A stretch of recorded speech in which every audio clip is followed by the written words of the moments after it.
you been here? Moments only, ma'am. I'm one of the bass singers. Mr. Baldwin asked. I've sung bass for several months. Indeed. I didn't know. Don't let me drive you away. Oh no, you don't drive me away. What's the time? 9. 9. Only that.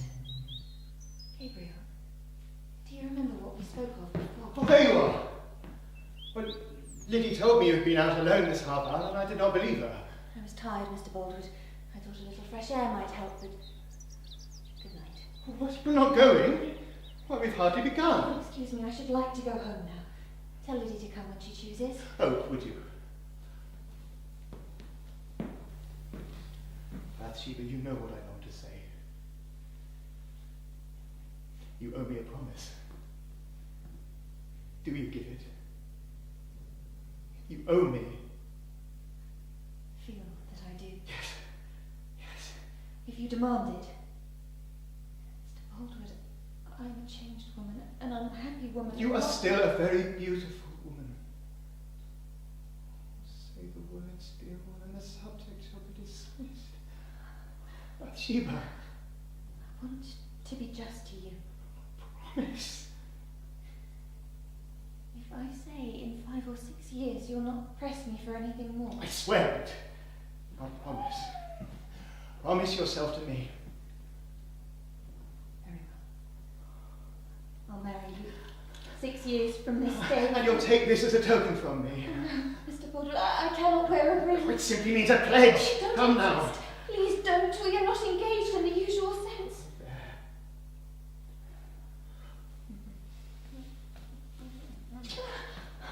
Please. Let me go home. If it's home you're hankering for, you might come along with me. Wipe your mouth first. Well, well, Bathsheba, what a woman you are.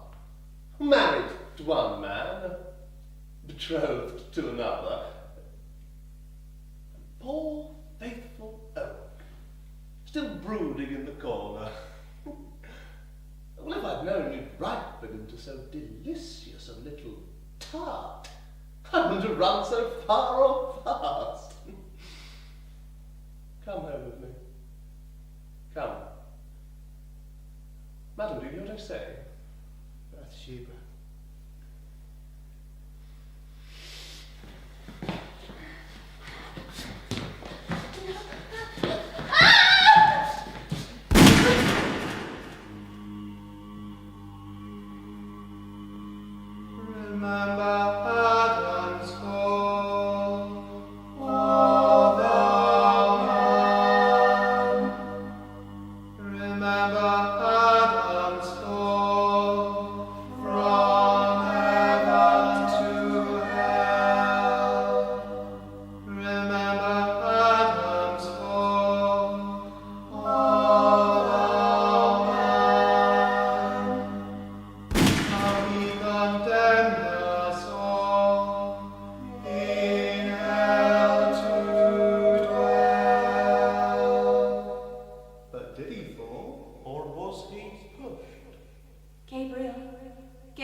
When we first saw her, Miss Bathsheba Everdeen, at the top of North Mill, she were visiting with her aunt, helping about the farm to earn her keep. It was a breeze morning, and the grasses were touched as if by differing powers of differing natures, sweeping this way and that. The instinctive act of humankind would stand and listen to hear how the trees on the right and the trees on the left chanted to one another, how edges and the other shouts to leeward, and caught a note, lowering it to its tenderest song. Suddenly, there she was. Was it love at first sight? Was it? Sunlit her skirt with scarlet glow, painted a soft lustre in her lovely face. If I'd cared enough of my own person and a little foresight, I might have turned away. But we've no sense in terms of our hearts. Perhaps that's for the best. What were the first words you spoke to her? Tell us. Why? None of me, dear. I were at a distance, you see. Hiding behind one of them wailing trees. A hedge. They're not hiding. Exactly. What's that? Portable looking glass. Why? What's she smiling at? Herself. What for? I imagine she thinks herself a fine product of nature. Is there, isn't she? Is she blushing? Perhaps. I'll rabbit her. What possessed her to indulge in such a performance in the sight of sparrows and blackbirds? Take even the dressing hour. Looking glasses for the pretty. Line books for the wicked. What's that? Something I read. What's she doing now? Still staring. Thinking of triumphs past, hearts lost and won. Don't know that. So what happened then? Then, strangest thing, the most wondrous thing. I didn't see it. What? What did she do? She took her feet out of stirrup. Stirrup. What stirrup? There was an horse. Aye. What you said. I beg your pardon. It was not so very long ago. My recollections of she that day are so intense that other details come as little more than sketches. She sat upon a horse, elegant as you'd expect. Suddenly she glanced round, shifted the position to a way I'd seen no woman ride before, and she dropped backwards, dexterous-like, flat upon the pony's back. And then? She stayed that way a while, eyes straight up to the sky, then righted herself and went along her way. What did you do? Why? Nothing. Nothing.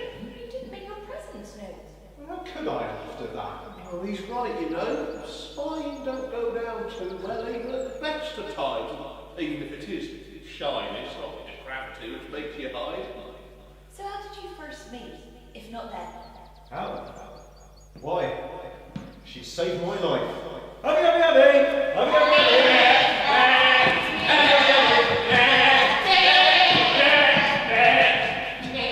5 days passed, 5 restless nights where sleep deserted me, but I could see her spirit vividly through the soft, slow hours of shadow. On the 6th afternoon it began to freeze, and the frost increased with evening. Many a small bird went to bed supperless that night among the bare boughs. What? You said bear. I'd seen to my flock and retired to the hut I used in lambing season, heat fire on the stove and sealed under the door with a sack. I thought I'd stay a while with both breathing slides closed, till the place warmed up. The sitting turned to sleeping, and the next I knew someone was pulling me about. Is it a dream? Hush now. What's the matter? Nothing, since you're not dead. It's a wonder you didn't suffocate in that hut of yours. Oh, the hut. I paid £10 for that hut. But I'll sell it and sit under thatched hurdles as they did in old times. You played me nearly the same trick the other day. It was not exactly the fault of the hut. You shouldn't have been so foolish as to leave the slides closed. I shouldn't. You're right. What is it? Nothing. Only if I'd 1,000 guesses. I never thought to find myself here this day when I awoke with my head upon your lap. Sit up, do. I never meant language is a mesh to catch the likes of me. How can I thank thee? Oh, never mind that. How did you find me? I heard your dog howling when I came to the milking. Young George. I suppose. He saw me and jumped over, laid hold of my skirt. I came across and looked round the hut to see if the slides were closed. My uncle has a hut like that one, so I knew what to check for first. Then I opened the door, and there you were, like dead. I wonder if I should have died. Oh no. I believe you saved my life, miss. I don't know your name. I should just as soon not tell it. Mine's Gabriel Oak.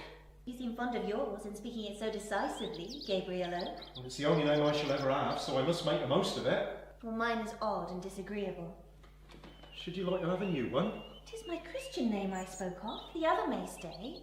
Miss. Now, don't you go thinking that you owe me some sort of affection. We're unlike to see one another again beyond today. Miss, don't mind my words. It was never very clever on my inside. Do you have a large farm, Mr. Oak? Not large, about 100 acres. I'm just starting out. Ah. I saw you Where? the other day, on top of Norton Mill. I see. Your eyes stretch far, Mr. Oak. No, not so very far. I was behind a hedge, you see. I beg your pardon. Oh no, No, not at all. Miss, wait. Come. Give me your hand. Why? Very well. How soft it is. Not chapped nor rough nor anything. I'm sorry What for? for letting it go so quick.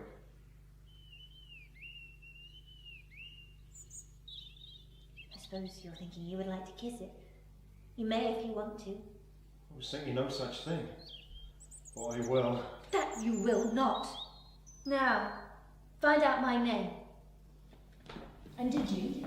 What? Find out her name? Of course he did. He reads, you know.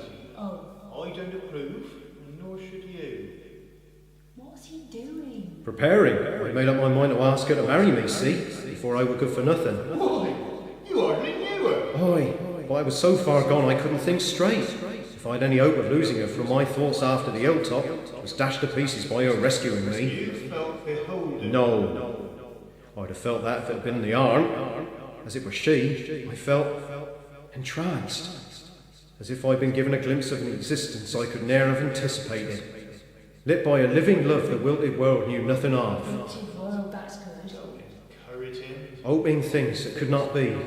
Dreaming dreams I hoped to see. I went by star and planet Shen towards my dear one's own. And as I quick and quicker walked, on gravel and on green, I sank to sky and tree or talked of her I called my queen.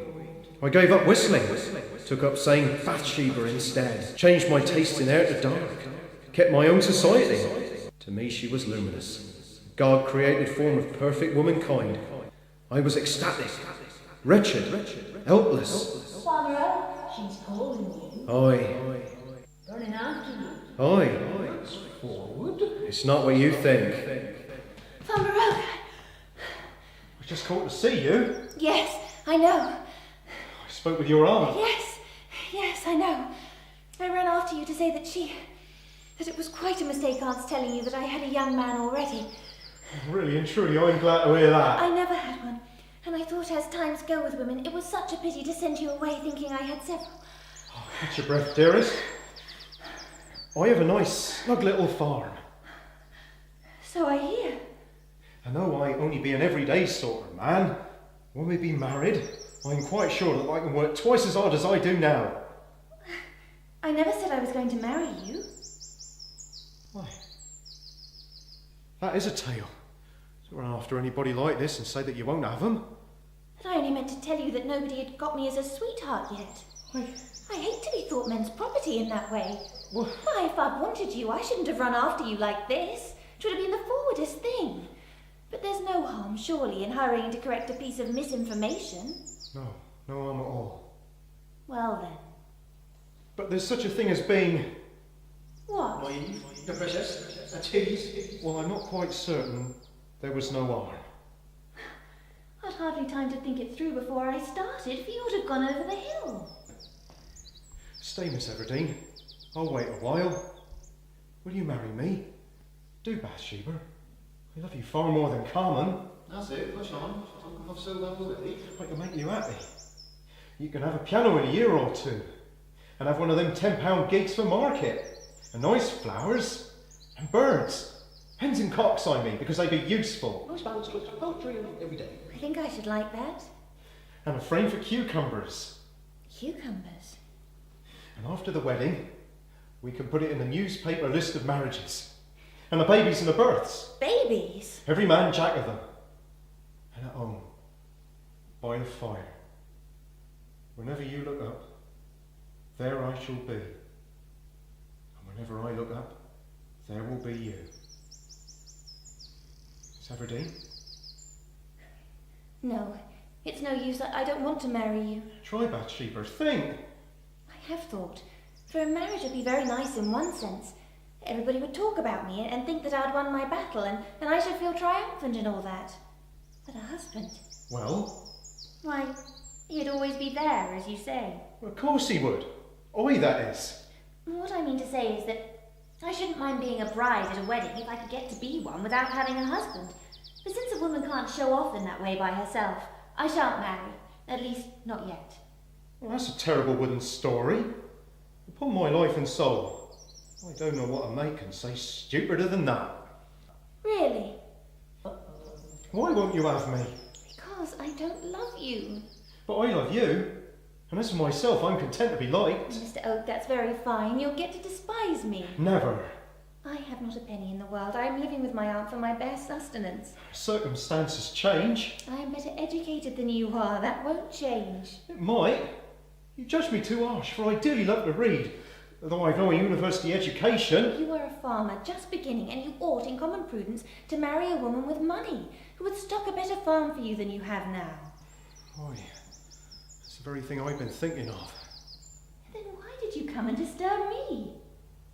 I can't bring myself to do what would be... Right? wise. You have made an admission now. Don't mind me like that, because I'm open enough to own what every man in my shoes would have thought of. Don't get crabbed. Crabbed? May I call on you this evening?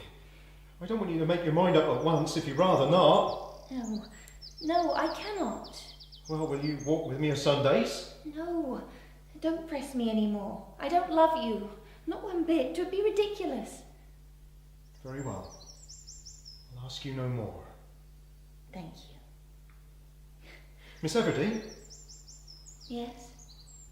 I shall do one thing in this life. One thing certain. And that is love you, and long for you, and keep wanting you till I die.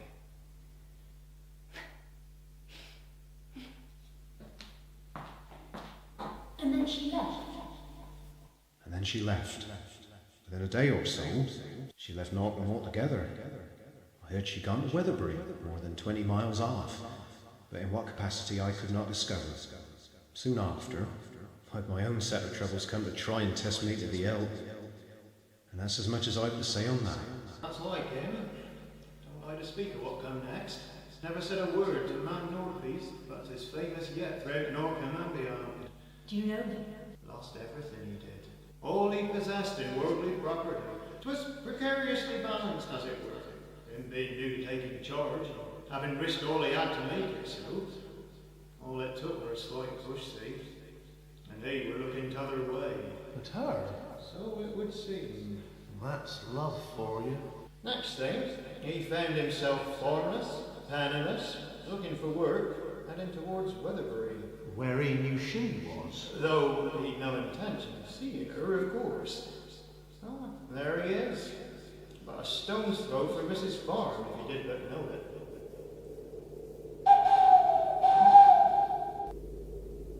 Good night to you. Good night. Sir? Do you know how late they keep open the Buck's Head Inn? I don't know where the Buck's Head Inn is or anything about it. Do you think of going there tonight? Yes. You are not a Weatherbury man. I am not. I am a shepherd just arrived. Only a shepherd. You seem almost a farmer by your ways. Only a shepherd. You won't say anything in the parish about having seen me here, will you? At least not for a day or two. I won't if you wish me not to. Thank you. Indeed. I'm rather poor, and I don't want people to know anything about me. You ought to wear a cloak on such a cold night. I'd advise you to get indoors. Oh no. Would you mind going on and leaving me? Thank you much for what you have told me. I will go on. Since you're not very well off, perhaps you'll accept this trifle from me. It's only a shilling, but it's all I have to spare. What do they call you? Oak. Thank you, Shepherd Oak. What's the matter? Nothing. But there is. No. Let your having seen me be a secret. Very well. I will. Good night again. Good night. Thank you. Every night and every morning, some of misery are born. Every morn and every night, some are born to sweet delight. Some are born to sweet delight. Some are born to endless night. Do you smell smoke? Fire. Fire in the rickyard! charge. See, it's running low. Flames stretching upwards. Crackling as they go. Fire! Fire! Fire! Fire in the stack! Fire! Fire! Blazing through the crowd. Samson shadow patterns. Closer to the roar! Fiery faces. Burning tongues. Oh, Lord, be with us. Upon the wicked shall he rain down snares, fire and brimstone and a horrible tempest. Oh, that shall be the portion of their cup. Come, Jacob Smallbury, and you, Katie Ball, on your knees, on your knees. Kiss the Son, lest ye be angry and ye perish from the way when his wrath is kindled but a little. Stop the draft under the wheat rick. You get a tarpaulin, quick. Blessed be those that put their faith in him. Action, not words. God helps those who help themselves right. Stand here with a bucket of water and keep the cloth wet. The flames are driving up! They're attacking the roof! The ladder was against the straw rick and is burnt to a cinder. Hailstones and coals of fire! Right! What are you doing? Oh, he's clambering up the cornstalk, taking it on direct. Take care, shepherd! And the earth opened up and swallowed Dathan, and covered the company of Abraham, and the fire was kindled in their company. The flames burnt up the wicked. You! Water! Get up there, Joseph Poorgrass. And thou shalt make them as in an oven in the time of thine anger, and the Lord shall swallow them up in his wrath, and the flames will devour them. Paul, who is that man? He's a shepherd, I think, sir. Ma'am? Yes, he is. Whose shepherd is he? I don't know, sir. Quite a stranger to us. Aye, sir, quite a stranger. Unfortunate indeed for all of us he happened to pass this way, because he has done the most good. Do you think the barn is safe? Aye, safe now, leastways I think so. Don't any of you know his name? Never heard his name in my life or seen his form before. Tis I! The voice of the Lord who divideth the flames of fire, Like the shepherd. through which the Lord hath spoke. Shepherd, whose farm were you on last? My own. Where? Norton. I wish to thank you. Gabriel. Gabriel Oakman. Gabriel Oak, for the great service you have done. Do you want a shepherd, Mum? Yes, I do want a shepherd, but... Oh, he is the man, ma'am. Aye, that he is. The man truly. And then, you shall take a little extra refreshment after this work. Will you come to the house? We could knock in a drop a good deal sooner, miss, if you'd send it down to Warren's Malt House. Very well. Go with them, Shepherd Oak. We can talk over the preliminaries for hiring tomorrow morning. Thank you, Mum. Strange. I'd almost forgotten him. Mistress? Yes, Liddy. Here is Mr. Baldwin come to see you. Who is Mr. Baldwood? The gentleman farmer from Little Weatherby, miss. I can't see him in this state. All I wanted to ask was whether you required any assistance. I saw the fire and came over as quickly as I could. Not quick enough. Thank you, Mr. Baldwood, but everything is under control. You are sure? Quite sure. Good day then, Mum. Good evening. Yes. That's like him, that is. There's not a woman in the county can make him look twice. I didn't try to make He's him been look courted twice. at 6s and 7s, mind you. All the girls from miles around have tried him. He's not married then? Oh no, he lives alone. No mother, no sister, no ties. He's rather stern looking. Aye, well, he's not round like other men, see. How old do you think he is? Oh, 40 if he's a day. That's the first man that's not stuttered and stammered at you since you come here. Still, I expect it's a relief. Relief, yes. All of them drooling over you like a dish of cream. I don't think that's what they do. What would that mean? I just want one in his right mind if such a thing exists. Has anybody ever asked to marry you, miss? Lots of them, I dare say. Once. And you wouldn't have him? He wasn't quite good enough for me. How sweet to be able to disdain. Kiss my foot, my face is for mounts of consequence. Did you love him? No, but I rather liked him. Do you still? Of course not. Come, let's go in. Her cold little figure half naked he viewed, played bout by the frolicsome breeze. Her light tripping toadies, her 10 little toes, all bare and bespring, all with frost, heaven news. Shone as stars through a tunnel of trees, like shone as stars through a tunnel of trees. Wrote that myself, I did, tune and all. Aye, that you did, Jacob Smallbury. Nobody be trying to take it from you. New shepherd's deep in thought, and I bet I knows what he's a-thinking. A woman farmer, aye? Ain't that so, shepherd? My thoughts were along those lines, it's true. Ah, just what I said, a woman farmer. And a rich one too. Did you ever hear the like? Took on her uncle's farm who died. Suddenly. Turned away the Bailey, she did. Swears she'll do everything herself. Who's that? Oh, Bailey Pennyways. Pennyways. We'll call it out stealing. Miss Everdeen saw him creeping down granary steps with half a bushel of barley. She fleed at him. Such a tomboy as she is. She fleed at him. Long story short. He owned having carried off 5 sack altogether upon her promising not to persecute him. Prosecute. And then she turned him out neck and crop.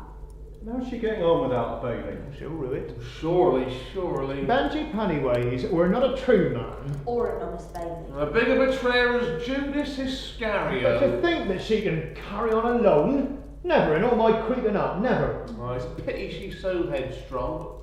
But we ought to be proud of her here. Well, she lightens up the old place and... 'tis such a shapely maid. Aye, but that's only the skin of the woman, and these dandy cattle be proud as Lucifer on their insides. Aye, so I do sing, Jacob Smallbury, so I do sing. She is a very vain female. Now so then. 'tis said here and there. 'Tis said that every night at going to bed, she looks in the glass to put on her nightcap properly. Oh, not a married woman on the world. And who can play the piano. Can she? So 'tis said can play so clever that can make a psalm tune sound as well as the merriest loose song man can wish for. Oh, I can't look her in the face, Lord, no, not I. 'Tis true, 'twere blush, blush, blush with him every minute of the time she were talking to him. Oh, such a shy man as I be. Come, shepherd, and drink. 'Tis gape and swallow with us. Take up a glass for me, kindly, see if 'tis warm. Oh, clean cup for the shepherd. Oh, no, I never make a fuss about dirt in its pure state when I know what sort it is. A right sensible man. Drink, Gable, drink. You too, Joseph Poorgrass. There's plenty more in the barrel. Aye, that I will. 'Tis my only doctor. Poor feller. 'Tis an awkward gift for a man, poor soul. How long have you suffered from it, Joseph? Oh, ever since I were a boy. 'Tis a happy providence that I be no worse. True, but even as you be, 'tis a very bad affliction. For ye see, shepherd, one's very well for the woman. Dang it all, 'tis awkward in a man. Tis, yes, very awkward for the man. And he's very timid too. Once he'd been working late at Yalbury Bottom and had had a drop of drink and lost his way coming home along through Yalbury Woods. Oh, no, not that story. And as he was coming along, very much afeared, not able to find his way out of the trees nohow, I cried out, "Man a lost! Man a lost!" Now, an owl in a nearby tree happened to be calling, "Whoo! Whoo! Whoo!" As owls do, you know, shepherd. Joseph, all of a tremble, cries out, "Joseph Poorgrass of Weatherbury, sir!" No, that is too much. I didn't say sir.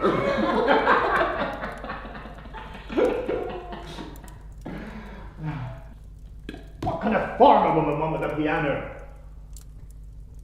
Seems her old uncle's things are not good enough for her neither. She's borrowed with everything new.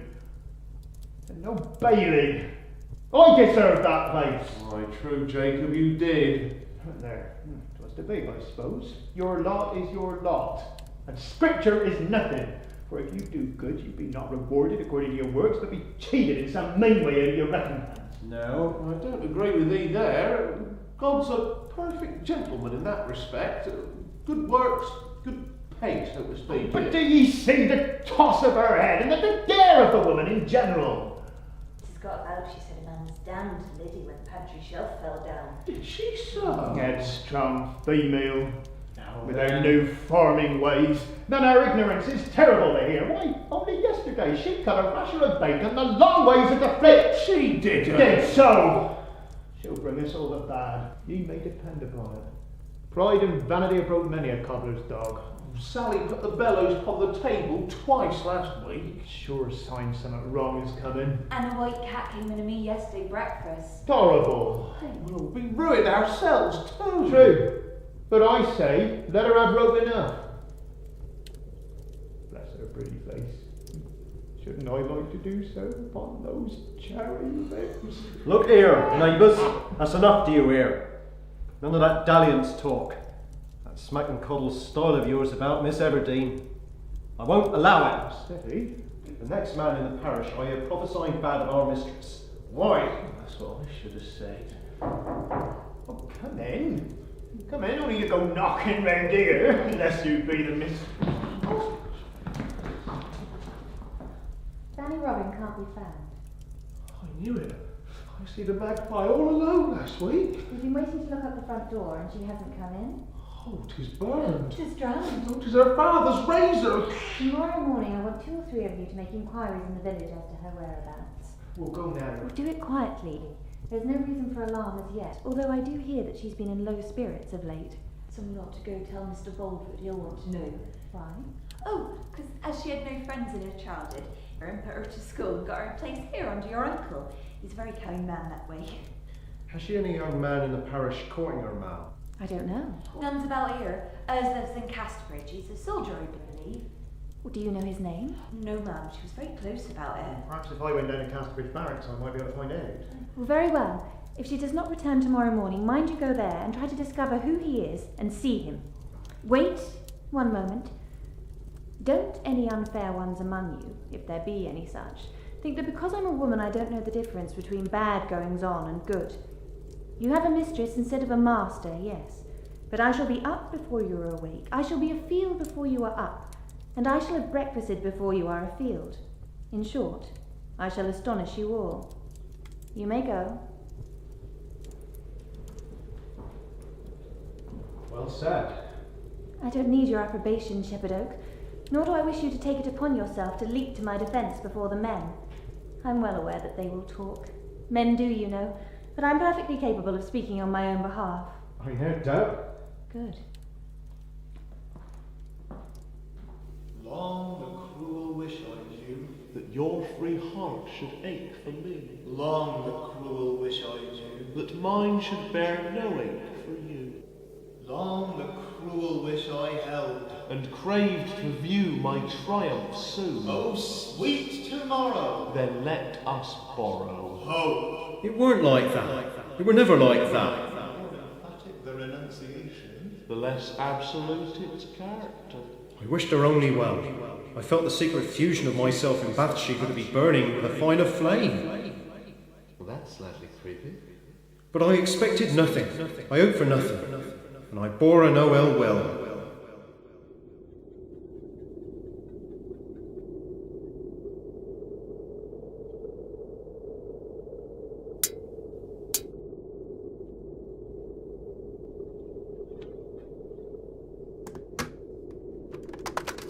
Who's there? Sergeant Troy? Yes. What girl are you? Oh, Frank. Don't you know me? Your wife? Fanny Robin? Fanny! Yes! How did you come here? I asked which was your window. Forgive me. I did not expect you tonight. Indeed, I did not think you had come at all. I wonder how you found me here. You said I was to come. Well, I said you might. Yes, I meant that, I might. You are glad to see me, Frank? Oh, yes, of course. Can you come to me?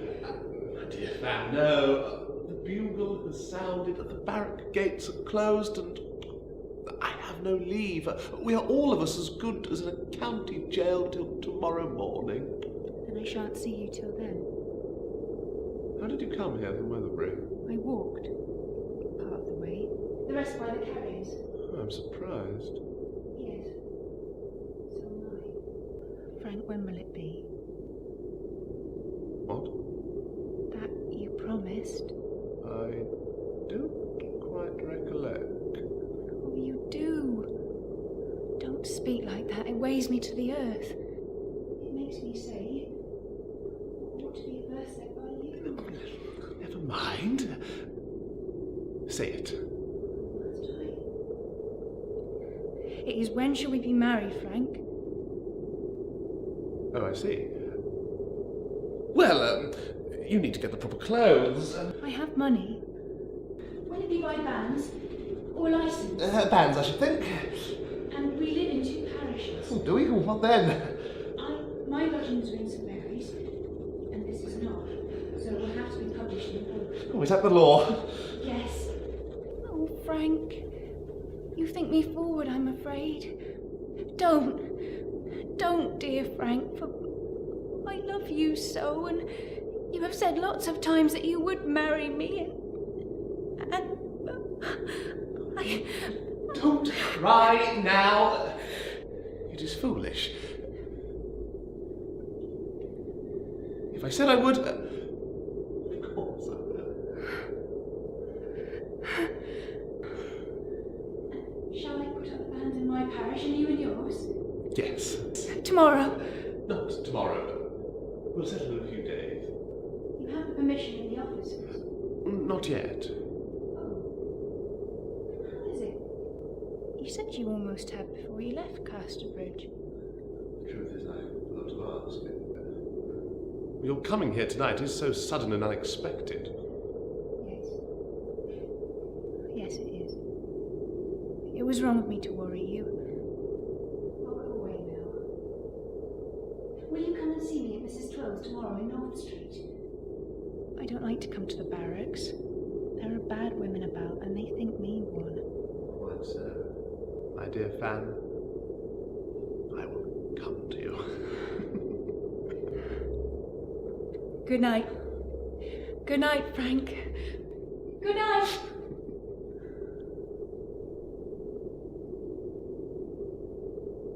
Well, damn me. Liddy, I'm back. Mistress? Have you got any news of Fanny? Mr. Boldwood and 2 of his men dragged New Mill Pond late last night and found nothing. And the new shepherd, what's his name? Oh, aye, he'd been to the Buck's Head by Yalbury thinking she had gone there, but nobody had seen her. Well, hasn't Jacob Smallbury gone to Casterbridge yet? Yes, but he's not home yet. He promised to be back before 6. But once 5:45 at present. I dare say he'll be in directly. How was market? Oh, eyes everywhere. I knew there would be. There'd be such a terrible class of society for looking at a body. Yes. Mind you, there was one man who had more sense than to waste his time upon me. A very handsome man. Upright, about 40. Can you guess who it was? I haven't a notion. Besides, it's no different since he took less notice of you than the rest. What's the news? Never mind your boots. I should have been here sooner, ma'am, if it hadn't been for the weather. Oh, come at last, is it? Aye. Aye. Do you have any news of Fanny?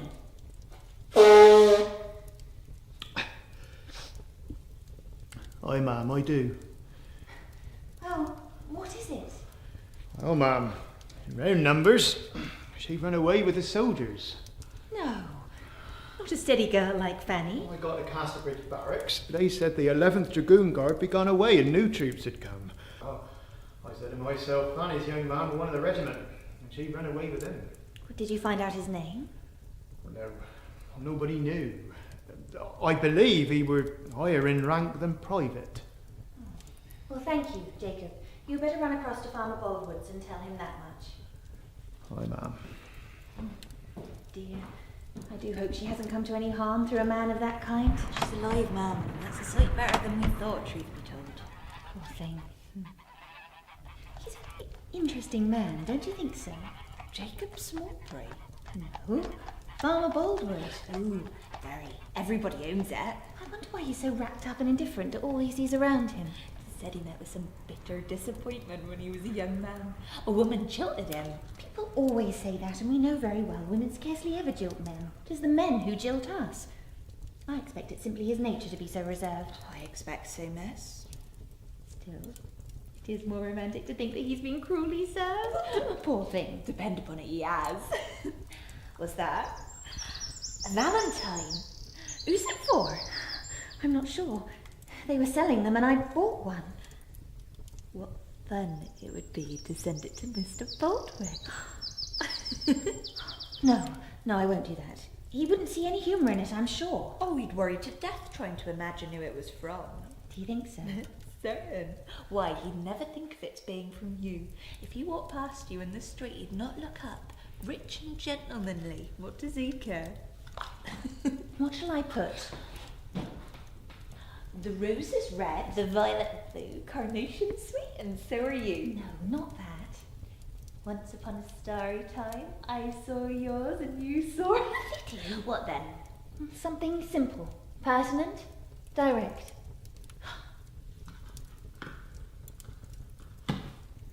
There. Now we post it.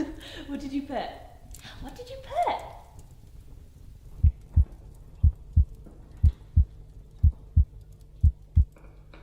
Marry me. Don't turn away. The contemptibly little may promise the infinitely great. You feel it, do you not? He does. The symmetry of his existence shifts.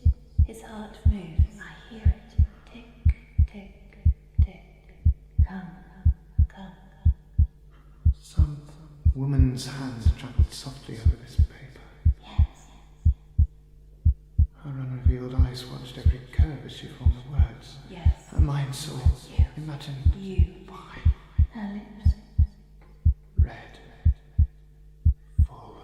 Soft. Her eyes. Blue. Her hair. Dark, perhaps.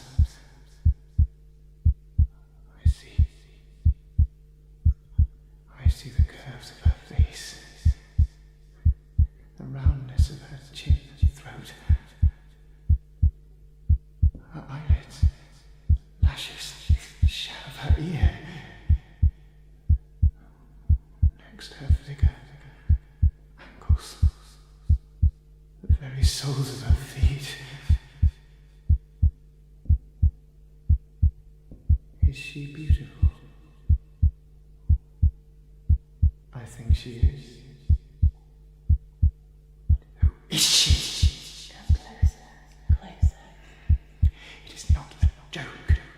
Not an impertinence. Of that I am certain. Why should she think of me? You will see soon enough. You will see. Marry me.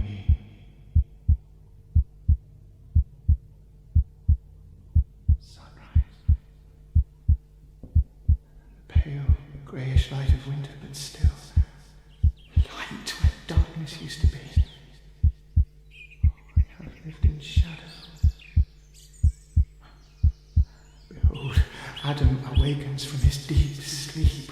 Old flood marks, faintly visible. But who is he?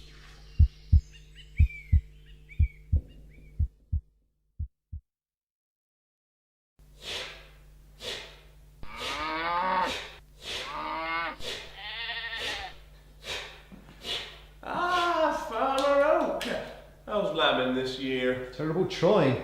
I've been wet through twice a day, either by snow or rain this last fortnight. Well, a few good twins too, I hear. Too many by half. We shan't have done by Lady Day. And how are you today, Joseph? Neither sick nor sorry, shepherd, but no younger. Aye. I'm sure Mrs. ought to have made you Bailey by now. Such a fitting man for it as you be. Oh, I don't mind owning that I hope for the place. But Miss Everdeen has the right to be her own Bailey if she choose, and to keep me down to be common shepherd only. I hear she don't even let you keep the skins of the dead lambs. I don't have them. You'd be very badly used, shepherd. I think she'd be took against you. Oh, no, not at all, not at all. Oh! Look I met the mail cart 10 minutes ago, and a letter was placed into my hand, which I opened without reading the name. You must excuse the accident, please. Yes, Mr. Baldwin. Not a bit of difference. Not a bit. Ah, so it was she. Have you read it? I know you're interested in Fanny Robin. What does she say? She's to be married to a Sergeant Troy, a man of great respectability and high honour. A nobleman by blood. Do you know the man? Well, he's Weatherbury born and raised. What kind of a man is he? Not one to build a hope upon. Poor silly little girl. I see she leaves no address. How did she come to know you? We met in passing on the night I first came here. I had no true knowledge of who she was, till now, but I did wonder. Now, Cain Ball, why must you run so fast and lose your breath? I'm always telling you of it. Oh, I'm sorry. A puff of me breath went down the road. Made me choke. Well, what have you come for? No, 2 more ewes of Twent. Ah, that's it. You're a good boy to run and tell me. Good morning, Mr. Baldwin. Wait! One moment more. I wanted to ask you, Oak, if you if you know whose writing this is. Miss Everdene's. Thank you. Come, Taney. Bring the tar pot. We'll mark that lot along the way.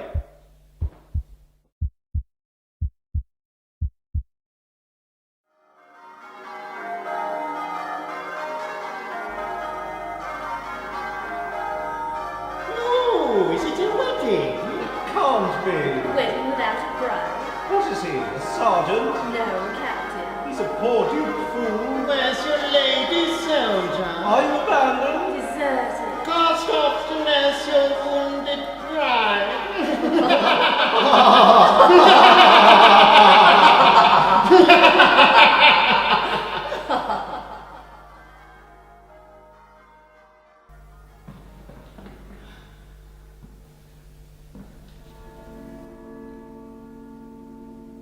Well, Oh, Frank, I made a mistake. I thought that church with the spire was All Saints. And I was at the door at 11:30 to a minute, as you said. I waited till 11:45, and then found that I was in All Souls. But I wasn't much frightened, for I thought it could be tomorrow just as well. just as well. Shall it be tomorrow, Frank? Half an hour, how is it? Stared at, laughed at, the wretched subject of tittering and gossip. I don't go through that experience again for some time, I warrant you. But after all, the mistake was not such a terrible thing. And what do you care what strangers think? Now, dear Frank, when shall it be? When? God knows.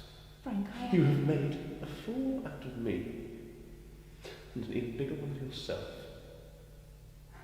Get out of my sight, for heaven's sake!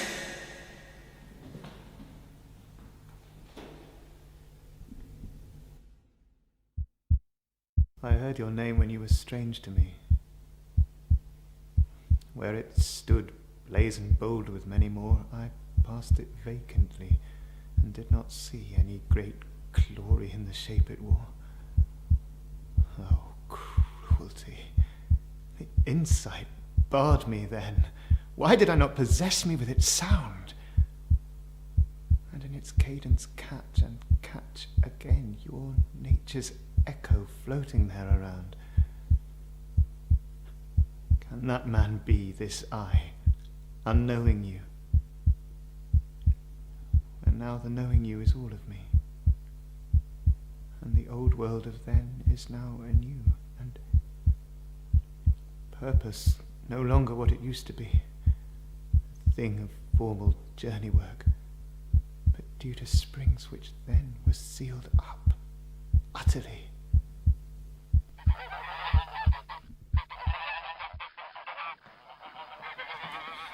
There's Mr. Boltwood again, pretending to converse with Shepherd Oak while his eyes are all over you.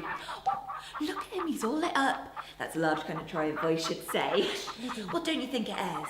No, I still don't understand how he knew the Valentine was from me. You know it's always expected that inquiries will be made. It's where the fun lies, and you didn't disguise your hand. There, he looked straight at you again. I might have known if he'd be hit direct it would be mortal. I had no idea, and I genuinely repent having disturbed his peace of mind with such a feckless prank. He'll ask for your hand in marriage now. Just think of that. And him as close as we have to an aristocrat in these parts. I am no schemer for marriage, Liddy, nor a deliberate trifler with the affections of men. Oh, go away. What are you going to do? I'm going to beg his pardon. I have to. Well, he'll think you forward, and he'll not believe you. But as you wish. Damn. Miss Everdeen. Too late. Good morning. Miss Everdeen.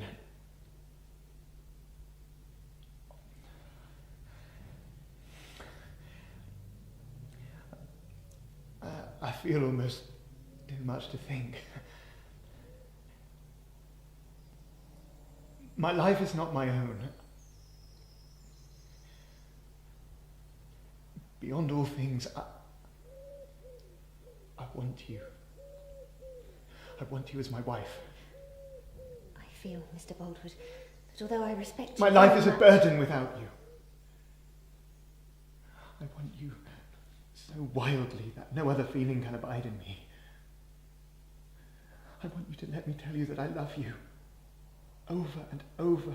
Will you? I don't know how to answer you. Say you love me. I cannot say so. Out of modesty. You are too dignified for me to suit you, sir. No. I'm sorry. I'm so sorry. Why? I ought never to have sent that valentine. It was a silly, wanton thing to do. If you will only pardon my thoughtlessness. No. No. No, don't say thoughtlessness. You torture me. Make me think it was something more. That it was a sort of a prophetic instinct. The beginning of a feeling that you would like me. I cannot say so. But will you not just think? In kindness and condescension, think if you cannot bear with me as a husband. I will protect and cherish you with all my strength. You shall have no cares. Live quite at ease. Please, Miss Everdeen. Nobody knows. God only knows how much you are to me. Don't, Mr. Boldwood. I can't think collectedly, and I'm afraid the men will see us. Well, say then that you don't absolutely refuse.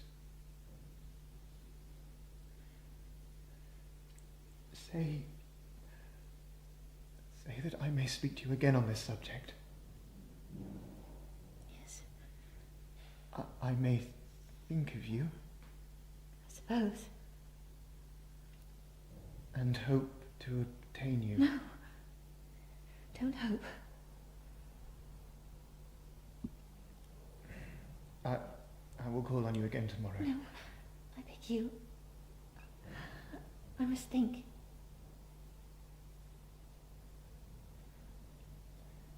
Yes. I will give you time to think. I am happier now. No. Don't be happier if happiness only comes from my agreeing. Be neutral, Mr. Boldwood. I must think. I will wait.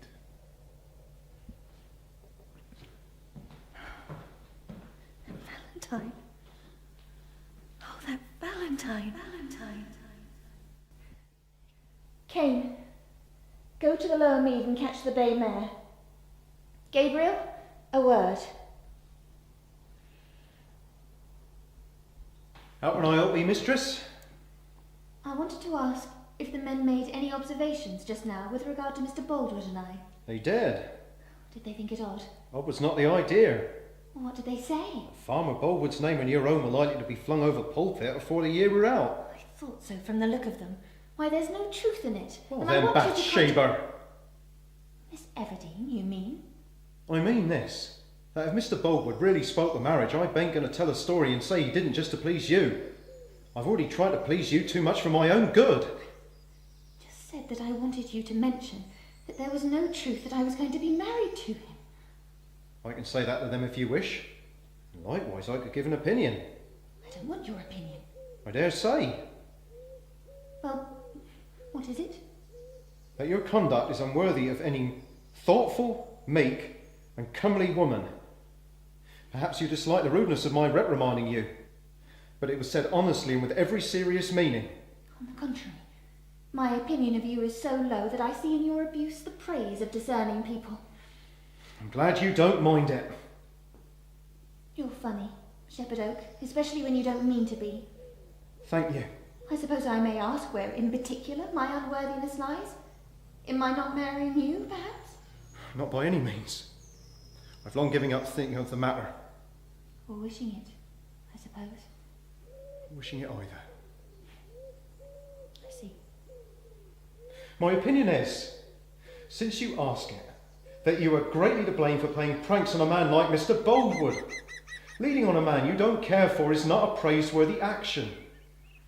And even, Miss Everdeen, if you seriously incline towards him, you might have let him find it out in some way of true loving kindness, and not by sending him a Valentine's letter. I cannot allow any man to criticise my private conduct, nor will I for a moment. You will leave this farm at the end of the week. Very well, so I will. Good. I should be better pleased to go at once. Go then. In heaven's name, don't let me see your face any more. Very well, Miss Everdeen. So it shall be. I find more bitter than death the woman whose art is snares and nets. Been reading the Bible? I was then, daily.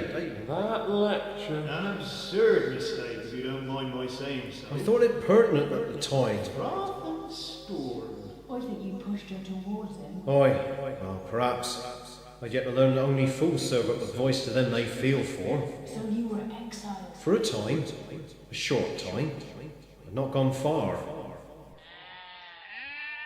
Miss Everdeen! Miss Everdeen! Miss Everdeen! Miss Everdeen! 60! 70! 59! Gate front fence! I got to reveal the Young Clover! Maybe get 'em blasted! Why, that they be. And they'll all die, as dead as nits and full of air if they ain't got out of cure. That's enough! Enough! Oh, you fools! You stupid numbskulls to come to me and not get them out first! Go! At once! You plain country brat, I would say. Oh, what shall I do? What shall I do? Sheep are such unfortunate animals. I never knew a flock could pass a year without getting into some scrape or other. There is a way to cure them, miss. Well, what is it? Tell me quick. They must be pierced in the side with a thing made of purpose. Oh, can I do it? Can you? Oh no, it must be done in a particular spot. If you go to the left or the right but an inch, she stabs you and she dies. Not even a shepherd can do it as a rule. Then they must die. There is a man in the county who can do it. Well, who is he? Let's get him. Gable Oak. How dare you name that man in my presence? I told you never to allude to him, nor shall you if you stay with me. Very well. Who fetched round the borders? He'll know. Oh no, two of his stories got into vetches t'other day, and they were as bad as these, and he sent a man over here on horseback post haste to get Gable, and Gable went and cured them all. He's very clever. You heard what I said and you know what I meant. It must be someone other than him. Well? Well, we've got them moving out as much as possible, miss, but one of them went into a spasm, so she did. Leapt up in the air and fell down dead. Here's two more gone the same way as the first. What shall I do? What will I do? I won't send for him. No, I won't. Well, don't just stand there gaping at me. Get somebody to cure the sheep instantly. That's what we're going to do. That's out of the question. Well, he's the only man who can do it, miss, truly. Truly? He's the man. Well, where is he staying? Just over the valley in this cottage. You can see it from here, look. Joseph, jump on the bay mare, ride across and tell him that he must return to me instantly. That I say so. Go! There he goes, miss, not even saddled up. 16 acres. Sheeplands. Middle field. Flat. Across the bridge. Up the valley. There's Oak, I reckon, going to meet him. At least he ain't left yet. Oh, they're talking. Oh, he's back on the bay mare. But what of Oak? Down the valley. Across the bridge. Or the flats. Middle field. Sheeplands. Well? He says beggars mustn't be choosers. What? He says that he will not come unless you go and request him civilly and in a proper manner as is becoming any woman begging a favour. Oh, so that's his answer, is it? Where does he get his heirs? Who am I to be treated like this? Shall I beg to a man who has begged to me? There's 2 more fallen down dead. Oh, it is a wicked cruelty to me. Yes, it is, because he forces me to do what I would not. Yes, he does. Why not ask him softer like? I'm sure he'd come then. Gabriel's a true man that way. And another.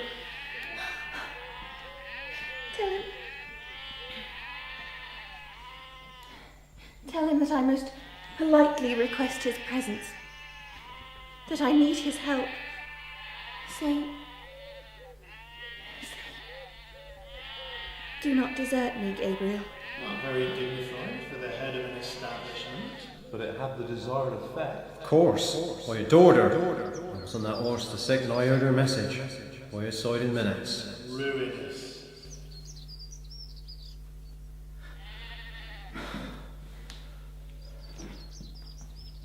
"49 operations in an hour. You saved the flock.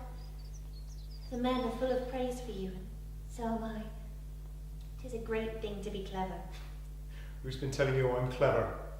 Everyone. I hear you can tell the time by the stars as well as others can by the sun and moon. I can do that a little. What happened back in Norcombe, Gabriel? How did you come to lose your farm? Oh, don't speak of it if you'd rather not. You remember that dog of mine? The one that grabbed you when I lay that night suffocating? I do. I was training him up with old George of mine. He was so headstrong, not taking to the training, or to put it another way, taking to it overmuch. He had averted those sheep the Kingdom come given half a chance. I knew it, but wouldn't see it. If there is sense for you in that. Yes. One night I left him out with the sheep, finishing his supper. So I thought. He had no ill intent, that dog. Not a bad bone in his body. I'm sure he thought he were assisting me. What did he do? He took it upon himself to herd them all 200 of them over a precipice. Of course I had to shoot him after that. I lost everything, sold everything, could find no work on the basis of my fall from grace, till I came here.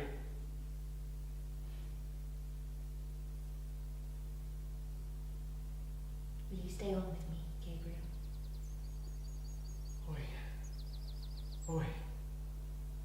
I will. I promised Mr. Bollywood to take a ride with him around his estate. Take my place in the barn, Gabriel, and keep the men carefully to their work. Very well, ma'am.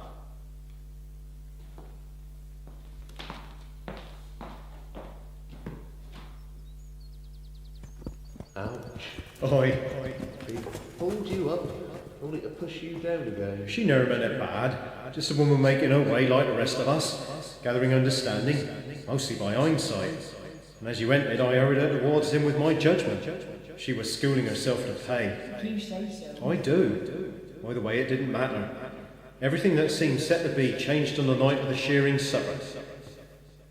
It's a rosebud in June, and the violets in full bloom, and the small birds singing love songs on each spray. We'll pipe and we'll sing, love, we'll dance in a ring, love, when each lad takes his glass, all on the green grass, and it's all to plough where the fat oxen graze low, and the lads and the lasses do sheep shearing go.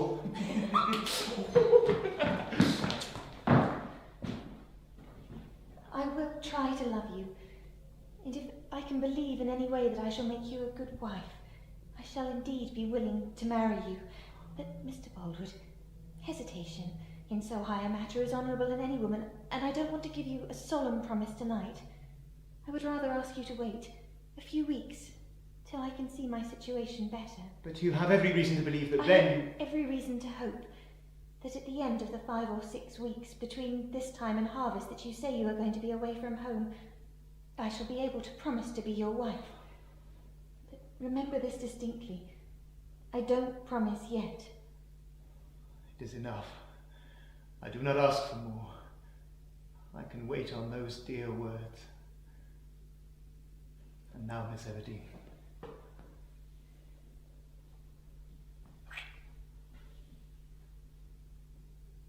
Good night. Good night. The facility with which a woman can acquire a relish for the dreadful, when amalgamated with a little triumph, is marvellous. Don't say so. Baldwin was a good match for her. From every point of view, there's no sacrificing that. The sacrifice, the sin even, in my opinion, is never thinking of marrying a soul you don't love honest and true. Why is she carrying a dark lantern? It was something she'd do every night. Inspect the homestead. Make sure all was served. Never alone. If she had but known it, that was how she come to be tangled up with him. With whom? She were walking back to the house by a path through the young fir plantation. 'Twas the one crux of the night's ramble, the reason I always followed, being a public path to keep her safe. The night was dark as the 9th plague of Egypt. You could hardly see your own hand in front of you. Suddenly, there he was. A rum start upon my soul! Have I hurt you, mate? No. We've become hitched together, I think. Yes.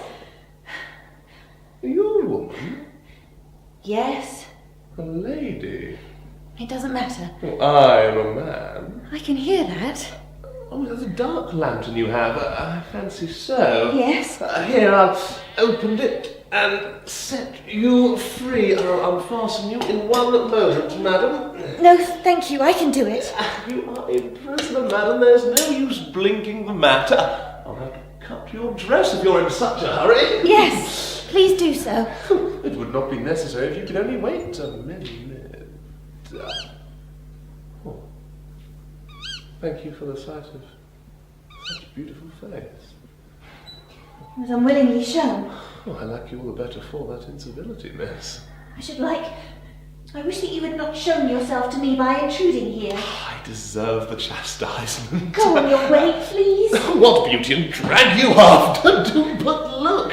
I've never seen such a tangle. It's just shameful. You have been making it worse on purpose to keep me here. You have. Indeed, I don't think so. I tell you have. I insist upon undoing it myself. Oh, certainly, miss. I am not made of steel. I am thankful for beauty, even if 'tis thrown to me like a bone to a dog. Trifling provokes and... Not too cruel. And insults me. I do so only that I may have the pleasure of apologising to so charming a woman, which I do so straightway and most humbly, madam. I've seen a good many women in my time, but I've never seen a woman quite so beautiful as you.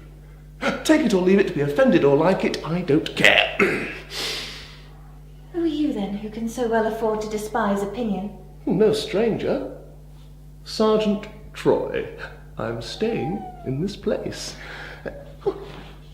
It is undone at last. Your light fingers were more eager than mine.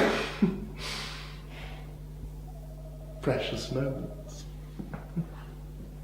I would it were the knot of knots, for which there's no untying.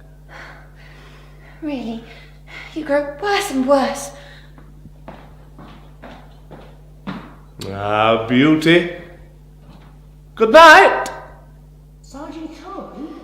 What a stroke of fate. A man of sins, vulnerable only in the present.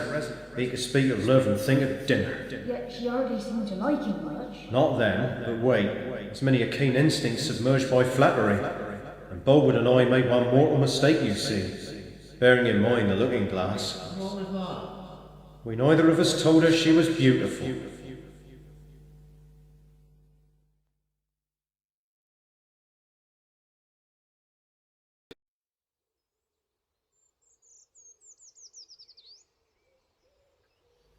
lost my love and I care not. I've lost my love and I care not. I'll soon have another that's better than t'other. I've lost my love and I care not. Sergeant Troy, Ah, she remembered my name. what are you doing here? I've come to help. I assisted your uncle many times on these fields when I was a lad. I'll do the same for you today. We've plenty of hands. Miss Everdeen, have you so many friends in this world that you can refuse one more? I've friends enough. Well, that's not what I hear. From what I understand, there's only Lydia, a serving girl in your pay. As for the rest of your sex, they wouldn't have you near for fear you may bewitch their husbands. As if I'd want their husbands. Sergeant Troy, you are and shall remain a stranger to me, and I don't allow strangers to be bold and impudent. Impudent? When? Then? Before, in the fir grove. You refer to my having called you beautiful? How is that impudence? My opinion may be too forceful to please, too insignificant to convince, but surely it is honest. I don't believe it so. Oh, fie, Miss Everdeen. Truth is truth at any time of the day. Or night. Well, it doesn't seem quite true to me. But surely everybody must say so. They don't, exactly. Oh, but they must. Not to my face. But you know they think so. Never tell me a young woman can live in a buzz of admiration without knowing something about it. There is some talk I can do without more easily than money. Meaning? I should rather have your room than your company. And I should rather have curses from you than kisses from any other woman. So I'll stay. Why couldn't you just have passed me by that night and said nothing? Why? Well, half the pleasure of a feeling lies in being able to express it. And do you always express exactly what you feel, exactly when you feel it? Always. How long have you been so afflicted? Ever since I was big enough to know beauty as it rises before me, entangled upon my spur. Stop! I cannot. I said you were beautiful, and I say so still, for by heaven you Don't! are. I won't listen, you are so profane. Oh, I would have been a very good Christian if you pretty women hadn't made me such an idolater. Oh, but Miss Everdeen, Kiam beyond, shut the beyond. He chastens who loves well. If you can only fight half as winningly as you can talk, you could make a pleasure of a bayonet wound. Oh, I should like to. Don't. You've a rare invention, Sergeant Troy. Oh, not at all. Well, you may think a man foolish, but you have never been a man looking upon a woman, and that woman yourself.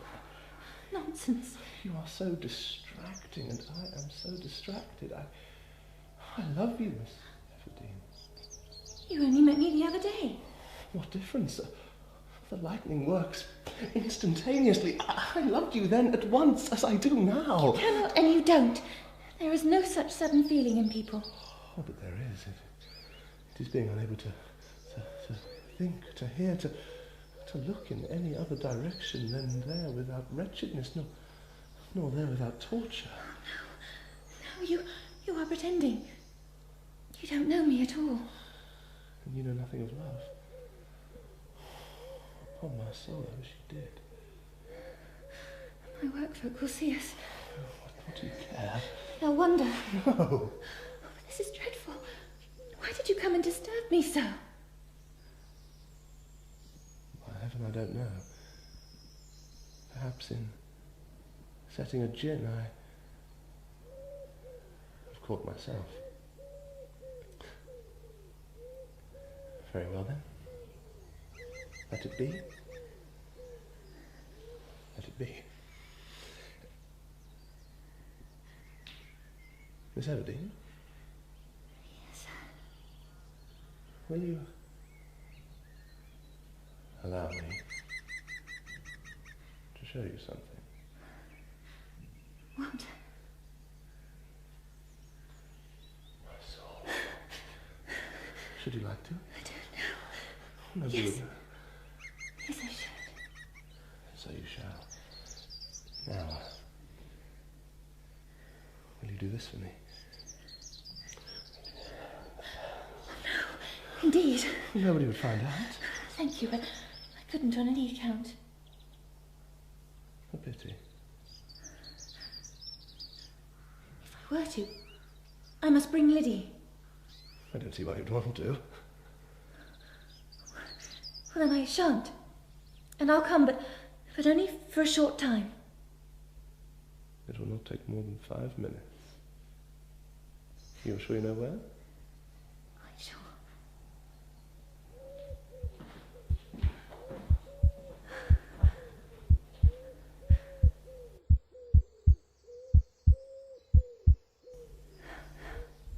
Capitulation. Somewhere the devil is smiling. So, he had her agree to meet him? An errant undertaking. Alone? Yes. To do what? Hush! Clearly she don't think his barefaced praise an insult now. Such is the wondrous power of flattery, chief weapon of the dissembling male. And female. You'll see in time. You're a fine quarry for a cunning woman being so daft yourself. When you say so, Old. He's a lack of guile, and so would she. She? A businesswoman of the world, in charge of men, yea and nay saying as she pleased, morning, noon and night, guileless? Ha! But her world was, after all, one of green carpets where cattle formed the passing crowd, and calculation were confined to market days. His eyes have misted over. What a romance! She were a slave to her impulses. You can see she doubted him, yet she allowed herself to be persuaded. Shame. Not at all. She lacked experience. I saw what were coming for her. It caused me pain, physical pain, to think what she were going into blind. It was worse than her having no care of me. You should have seen her that Midsummer's Eve. Hesitant, anxious. At one point she turned, went halfway on, waited 1 minute, 2, thought of disappointing him, I suppose, and ran back to where he was awaiting. There you are. I heard you rustling in the ferns before I saw you. Now then. Cut 1, as if sowing your corn. Cut 2, as if hedging.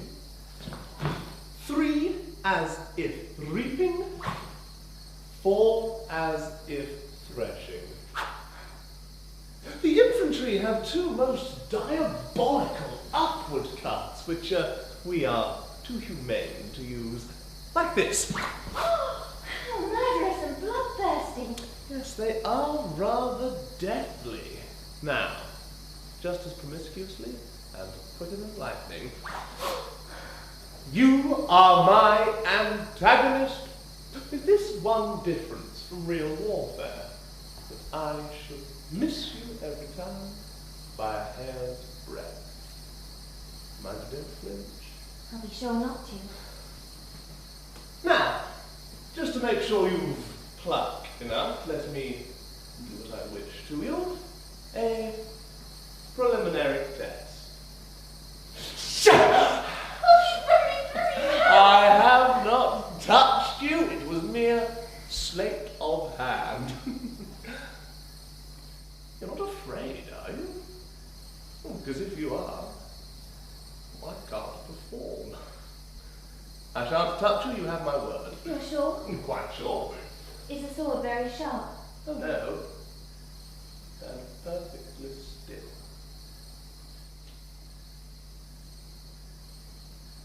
Now.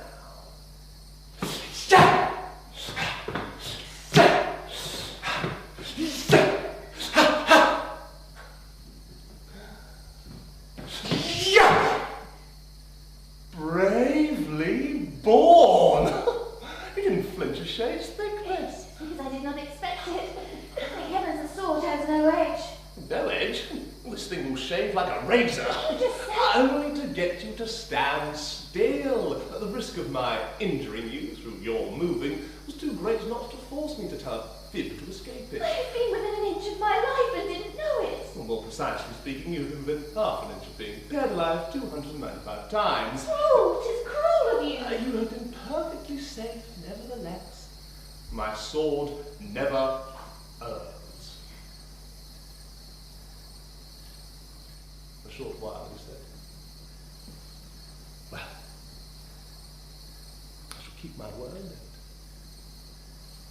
Leave you then.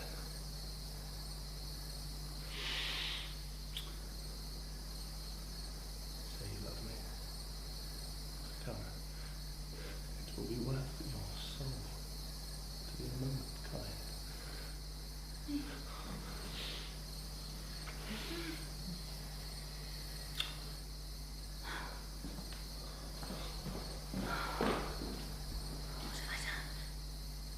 What does this mean? I wish I knew how much of it was true. Defeated. Who would have been? He were altogether too much for her with his surface glitz and pretty manners. He came into her life as the lymph on the dart of Eros, cajoled, beguiled, turned all her strength against her till she were made of nought but folly and thoughts of end. Such be that empty, capricious sort of love, which has no basis in his fellowship and drives him who feels so half mad with pleasure-seeking first, and with misery when all dissolves to nothingness. And did you give her the benefit of your opinion again? You did, didn't you? Miss Everdeen! I knew it. Miss Everdeen?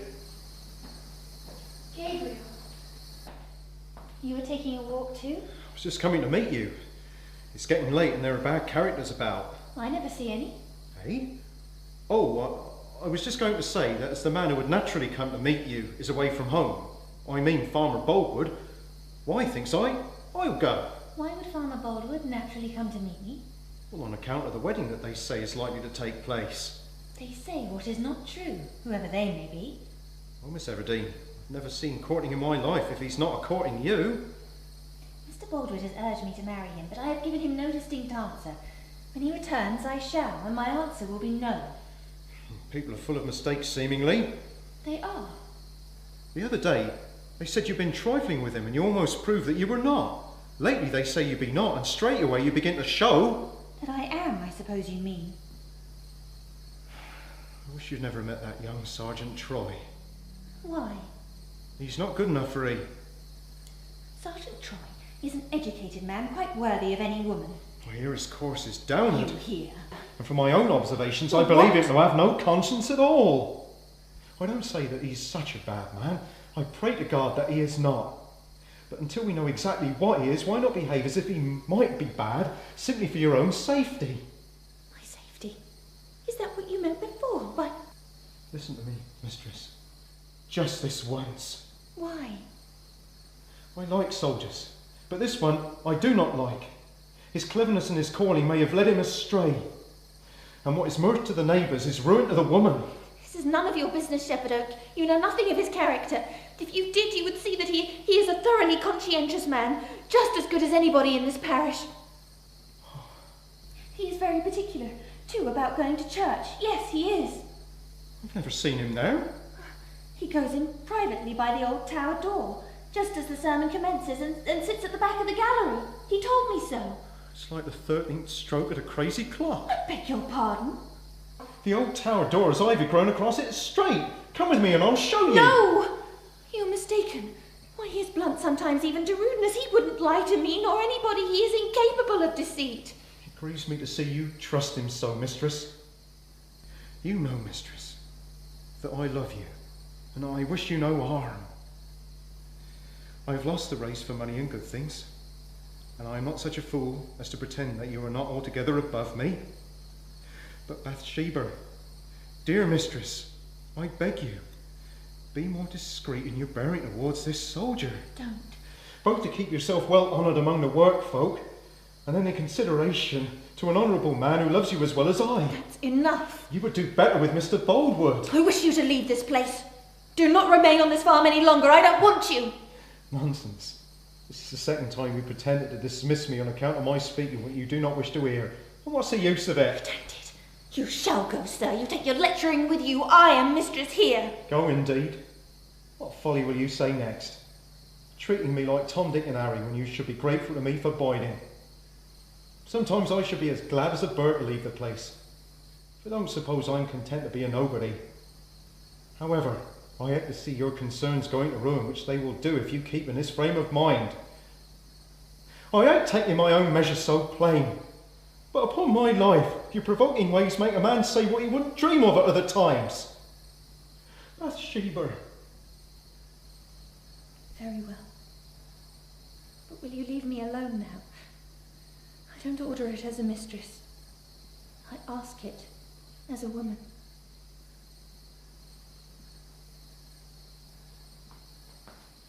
What could I do? There's scarce a will sharp and balanced enough to take saving advice when 'tis offered, nor to recognise it as saving till all hope of doing so is past. Liddy! Liddy! Mistress? Who were you speaking of? When? Just now in the kitchen with Mary Ann. I heard you. 'Twas nothing but a bit of a word about yourself and Sergeant Troy, miss. I thought so. Now I forbid you to speak of such things. You know I don't care in the least for Mr. Troy. Oh, we know that, miss. Everybody knows how much I hate him. And I hate him too. Liddy, how could you speak such a wicked story while you admired him from your heart only this morning? Yes, miss, but so did you, and upon mulling it over, he's a wild scamp and you're right to hate him. He's not a wild scamp, how dare you to my face. I've no right to hate him, nor you, nor anybody. Very well, miss. But I'm being foolish. What is he to me? Nothing. I don't need to defend his good name. I don't care for him. Not I. We know that, miss. Shut the door, Liddy.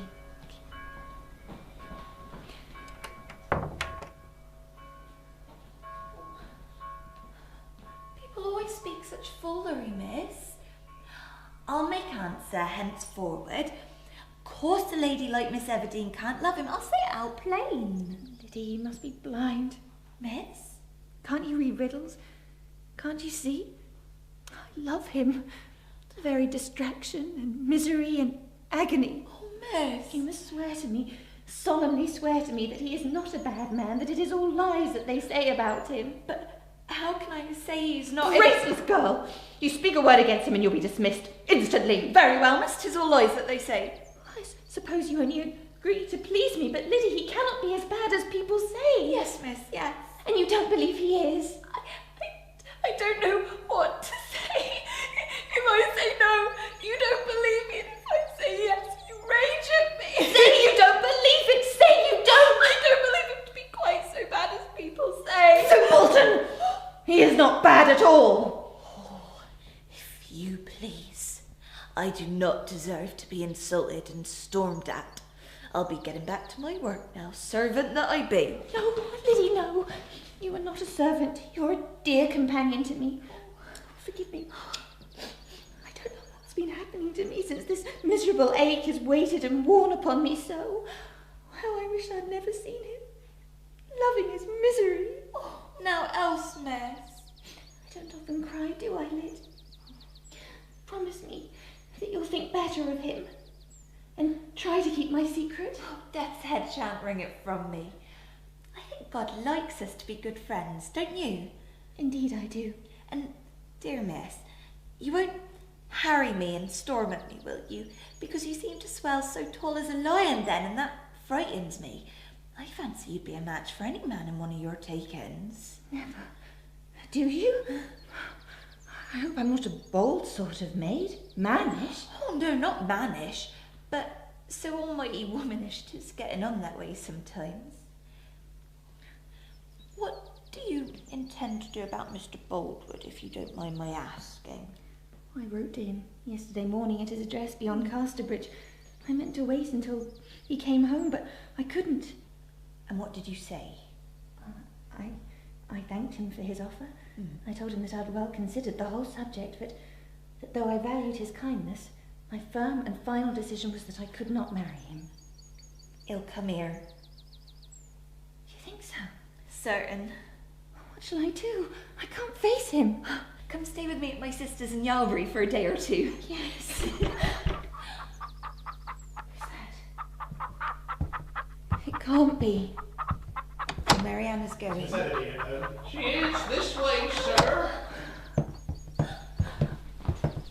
Oh, the handle's moving. Oh, it's him! What? Are you afraid of me? No. I fancied you looked so. And it is most strange because of its contrast with my feeling for you. Mr. Boldwood, Is this final? This hasty dismissal? It is. Where are your pleasant words all gone? Your earnest hope to be able to love me? Really forgotten? Really? Mr. Baldwood, remember, I promised you nothing. And yet how kindly you spoke to me behind the spear beds at the washing pool and in the barn after the shearing and that dearest last evening at your home. I cannot comprehend how... Mr. Baldwood, I am no woman of clay. You paid me the furthest, highest compliment a man can pay to a woman. I was bound to show some feeling. Some feeling? Oh, Bathsheba, everything has changed, has it not? You were all but mine. And now you are not nearly mine. Would to God you had never taken me up, since it was only to throw me down. I did not take you up. You were nothing to me once, remember? And I was contented. You turned to me before I thought of you. You drew me on. The childish game of an idle minute, and I have bitterly, bitterly repented of it. Oh, sir, will you not kindly forgive me and look upon it cheerfully? Can a man fooled to utter heart-burning find reasons to be cheerful? No, that will not do, Miss Everdeen. That will not cure. It is too late. Could I have foreseen the torture that trifling trick would lead me to? Oh, I should have cursed you. But I did not, and I cannot. Bathsheba, you are the first...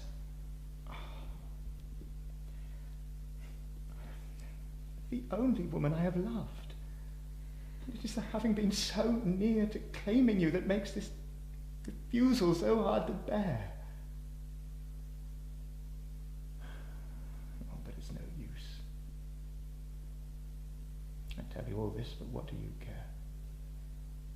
You don't care. You do not pity. Oh, but I do. Deeply. Oh, so deeply. Then bear human mercy. Don't throw me down. How can I throw you down? I never had you. Never had me. Oh, heavens, you must be heartless quite.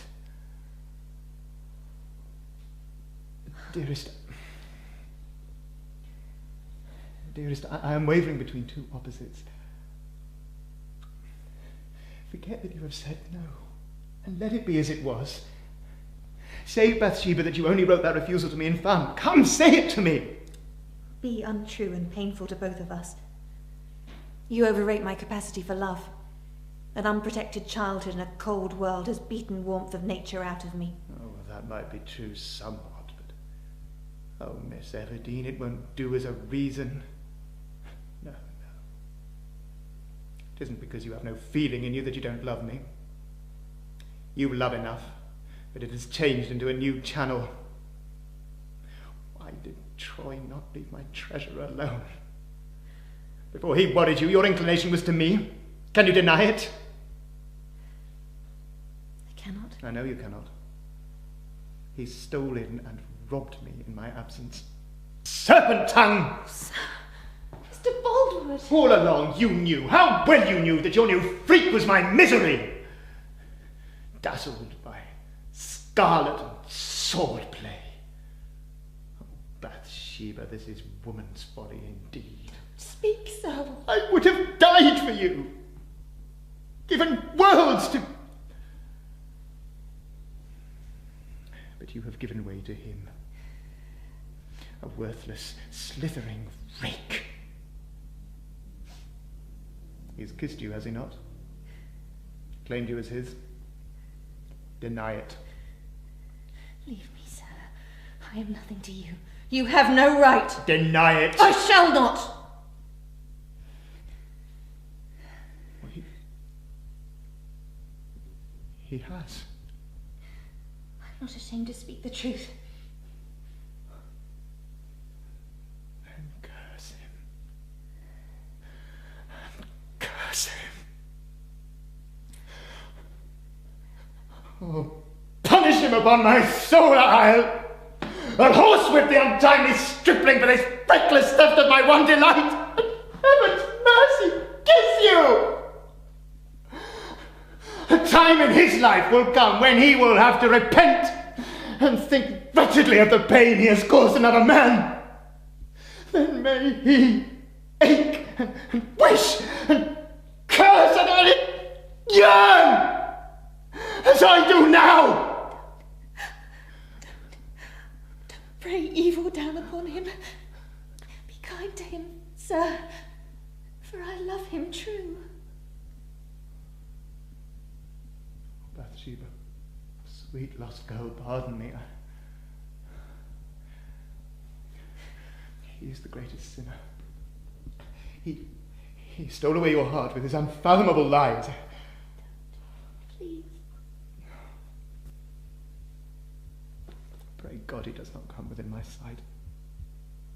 I may be tempted beyond myself. I loved a woman once. Now I am ashamed.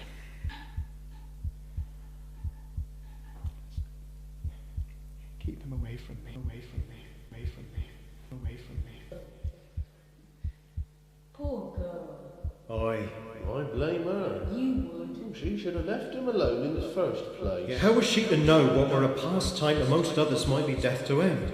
His was no ordinary nature. Mine, though, most of the time agreed with you. Small mercy of opinion was shown to young Miss Everdene. Those that struggled with her every days found relief of envy and tattletale censure. And those who cared neither way were carefully persuaded towards the right line of thought.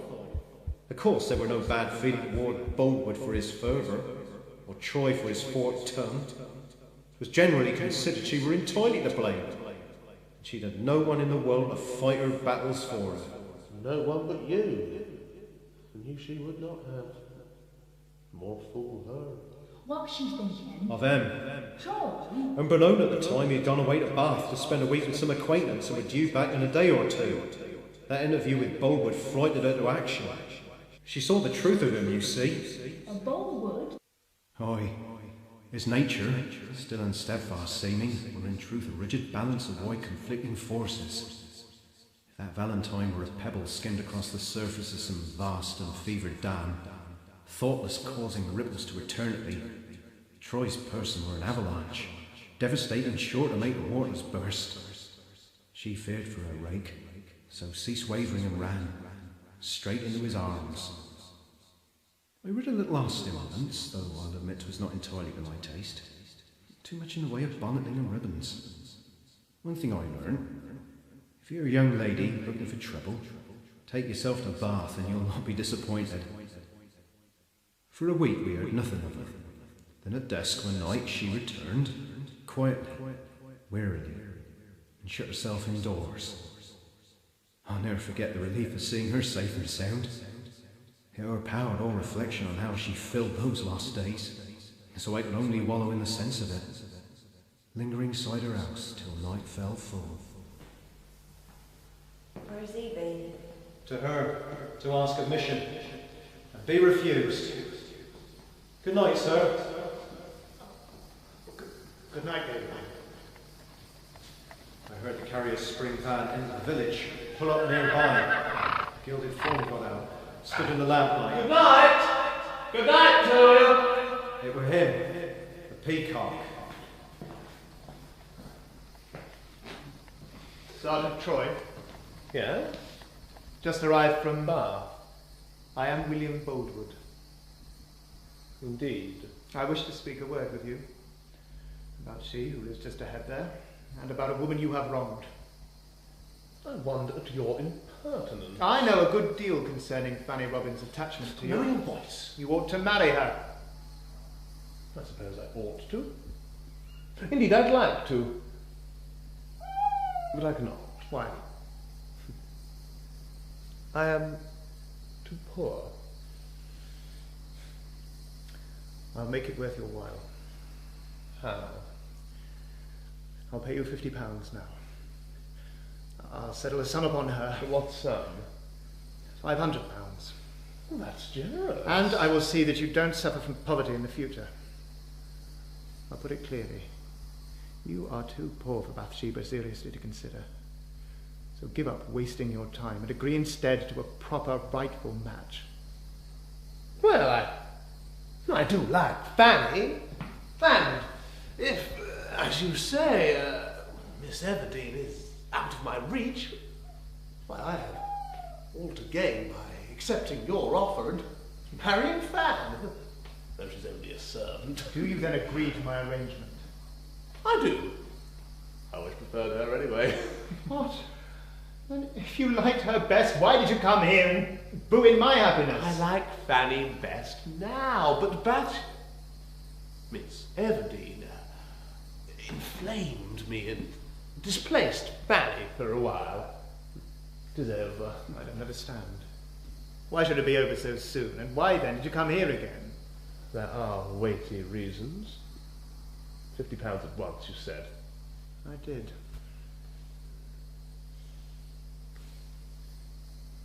You know, you've only my word that the programme shall be adhered to.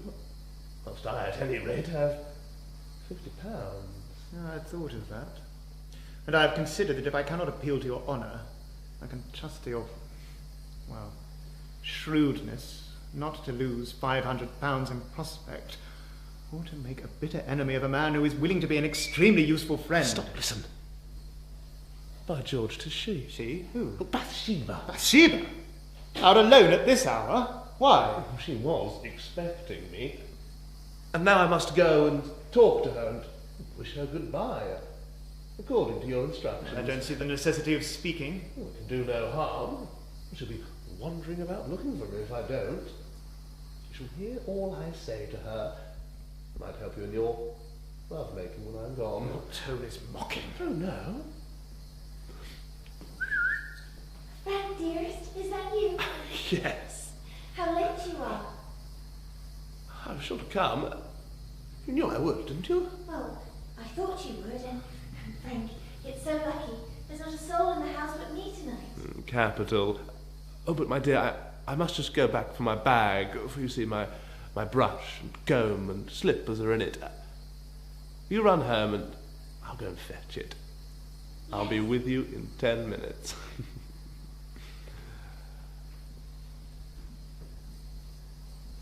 Well, shall I go tell her that I've come to give her up and that I cannot marry her? No, wait a minute. You see my dilemma. Perhaps I am a bad man, a victim to my impulses, etc., etc. But I can't marry both of them. Now, I have 2 reasons for choosing Fan first, and I like her better on the whole, and second, you make it worth my while. I've had a mind to kill you! I want to ruin her! Save her! How can she be saved unless I marry her? Devil, you torture me! It is not worthwhile to measure strength with you. Indeed, it is a barbarous way to settle a quarrel, and I am soon to leave the army for the same conviction. Now, after that revelation of how the land lies of Bathsheba, it would be a mistake to kill me, would it not? It would be a mistake to kill you. Better kill yourself. Far better. I'm glad you see it so. Troy, make her your wife. She must love you indeed to sell body and soul to you so utterly as she has. Marry Bathsheba, she is well to do. She will make a good wife. I don't know. Bathsheba has a will, not to say a temper. I might be better off with poor Fanny. I can do whatever I wish to her. Don't desert her, Troy, please. Which, poor Fanny? No, Bathsheba Everdeen. How can I get you to see how advantageous it will be to you to secure her at once? I don't wish to secure her in any new way. I shall soon purchase my discharge. Oh, but I wish you to hasten this marriage on. I'll settle the 500 on Bathsheba instead of Fanny to allow you to marry at once. I'll pay it down to you on your wedding day. And am I to get anything now? The 2 notes and a sovereign. You can have the rest tomorrow. Well? I'm thinking. Come to my house. I'll write out the agreement for the remainder. The terms also. The terms? Yes. Troy? We've established that violence now will only harm the woman you love, have we not? We have. Good. Read this. Come, the light is better here. Now, Tell me what you see underneath the paragraph entitled Marriages.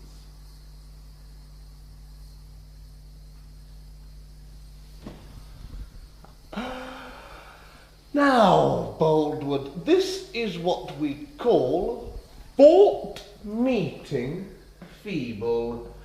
£50 to marry Fanny, good. £21 not to marry Fanny but Bathsheba, good. Finale, already Bathsheba's husband. I thank you. Now, Boldwood, yours is the ridiculous fate which always attends interference between a husband and his wife.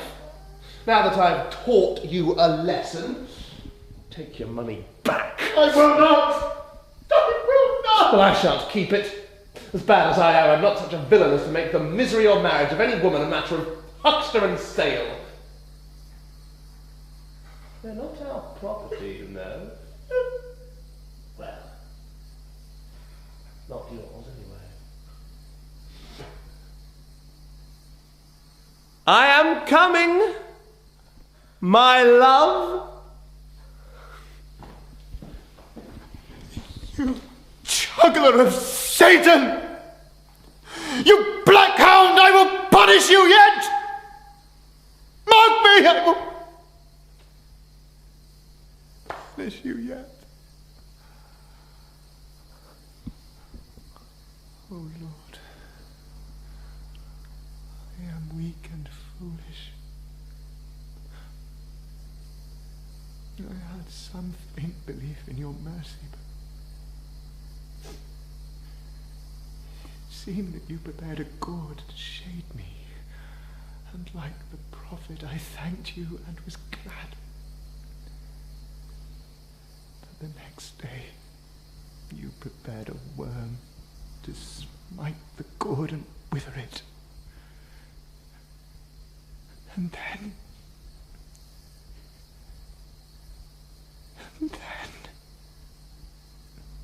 She married him then? True as light. Turned out later they'd been seen together in Bath, as far gone friendly as man and woman can be, and were married soon after at St Ambrose's Church by the Reverend G. Mincing, B.A. And in? From that night he lost himself, brought the hills and downs of Weatherbury like an unhappy shade. There came an unnatural steadiness to his gait, and, as in laughter there were more dreadful phases than in tears, so there was in that very steadiness an expression deeper than a cry. It made me rise above my own grief just to see him. The man he were before, diligent, self-sufficient, resourceful. Boy, he were gone, never to return.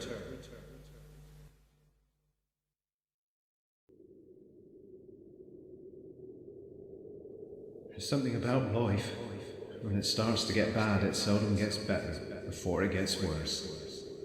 Her marriage was the real beginning of the bad for her.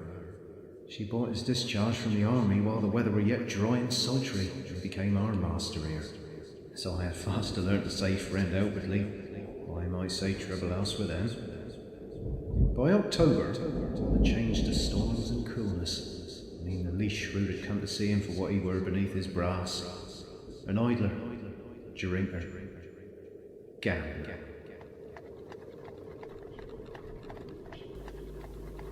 Don't look at me like that. If it hadn't been for that wretched rain, I'd have cleared 2,000 as easy as blinking. Can't you see it ruined all the chances? The time of year has come for changeable weather. So you say. But I never saw such a day's toss. The ground was as heavy as lead, and all judgment from a fellow's experience went for nothing. Judgment? You have lost more than £100 in a month with this wretched horse racing. So what if I have? Frank, it is cruel and foolish of you to take away my money, sir. Humbug about cruel. You'll have to leave the farm. That will be the end of it. That is a gain. Only a few weeks ago, you told me that I was far sweeter than all your other pleasures put together, and that you would give them all up for me. So? Won't you give up this one, which is more of a worry than a pleasure? Promise me you won't go to Budmouth's second meeting. Promise me. Nag, woman. It is not becoming at so early a date. a right to grumble a little, as I pay. Don't go too far, you may have cause to regret something. I do that already. What? My romance has come to an end. All romances end at marriage. I wish you wouldn't speak so. You grieve me to my soul by being smart at my expense. Well, you are dull enough at mine. I believe you hate me. Not you, only your faults. What? Can you blame me? Ah, Bathsheba, you have lost all the pluck and sauciness you formerly had. If I'd have known what a chicken-hearted creature you were underneath all that boldness, I'd never have done I know what. Excuse me, sir. Do you know at what time Casterbridge Union House closes at night? I don't know.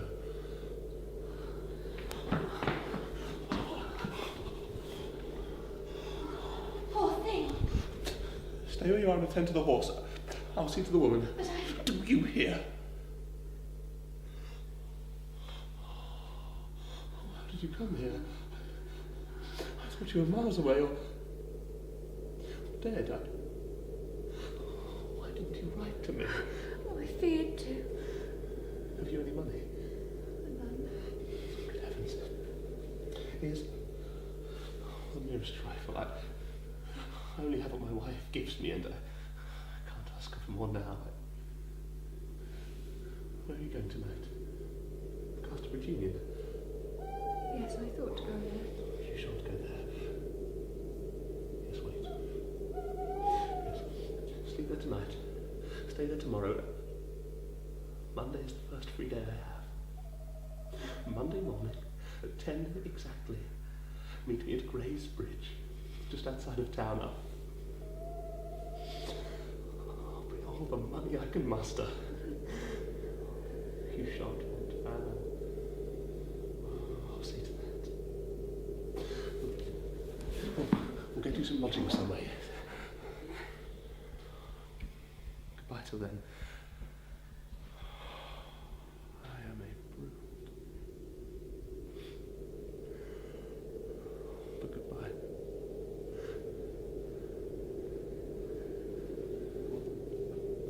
Should we not send for a doctor?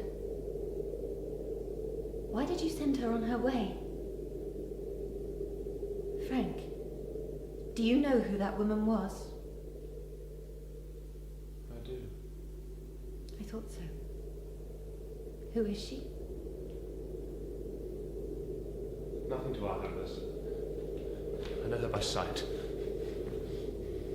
What's her name? How should I know? I think you do. Think what you will. She had beautiful hair. Had she? A rare colour. Like the leaves this time of year. Indeed.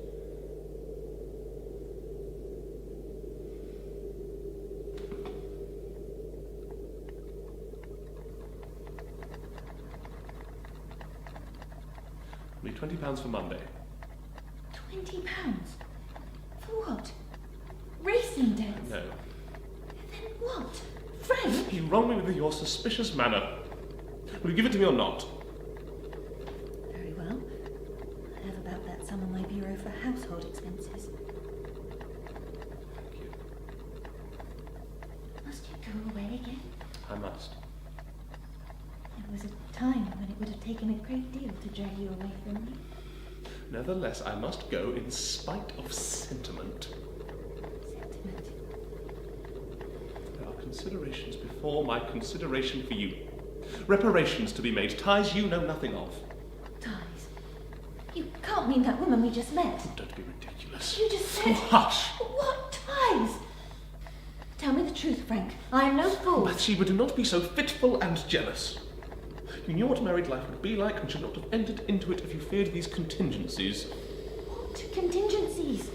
Please explain yourself, for I do not understand you. When I married you, your life was dearer to me than my own. I would have died for you, truly, and now you sneer at me. I can't help how things fall out. Upon my heart, women will be the death of me. If you repent of being married, then so do I. I only repented if you don't love me better than any other woman in the world. I don't otherwise. Come, treat me fairly. I don't ask much. Bear justice. That's all. Don't be so desperate. Have you no sense of how repulsive we men find it? Of course I do. You are the antagonist, not I. I would have loved you true had you not changed. I should have been myself had you not sucked the spirit from me to make up for your own failings.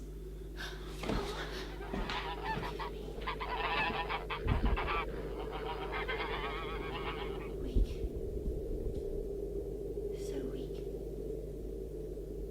Once I thought I could be satisfied only with the very highest homage from the husband I should choose. Now anything short of cruelty will content me. Yes, the spirited and independent Bathsheba has come to this. How I hate myself. Strange justice of the world, that she now stands in Baldwin's shoes. Not justice. No. They were both his victims, she and Tudor. It comes to something, I think, when you'll put a life at risk to save your precious image. Close to her as he was, he might have seen that each breath of the woman went into the air, never to return again. I wish I'd been there, but I only heard of what come next when there was nothing left but to regret. If I could only get there. Meet him tomorrow. With a heart free from sickness and sorrow. Oh, God help me. Perhaps I shall be in my grave before then. 2 more steps. 1, 2. Are the winds with us? Mimic sprints. 3, 4. Larks of glory, beating our story. Less than a mile. No. More. No more grey, for a gleaming silvery stream. Miles to the Union House. My resting place, the other side of Castle Bridge. 5 or 6 steps to a yard. 1,700 yards. 100 times 6. 600. 17 times that. I have to go. Pity me, oh Lord. I'll believe that the end lies 5 posts forward. And so get strength to pass. 5 posts. Hold on to the 5th. I can do it. 5 more. Past. Another 5. Fictitious faith is better than no faith at all. Who said so? 5 final. That stone bridge is the end of my journey. Crawl. Inch. And yet now, for the truth of the matter, the truth is that I have less than half a mile.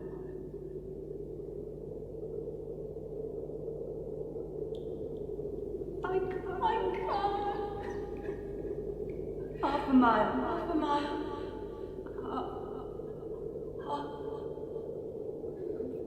No further.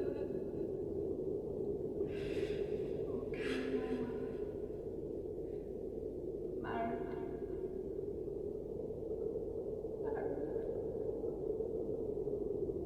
Not to be.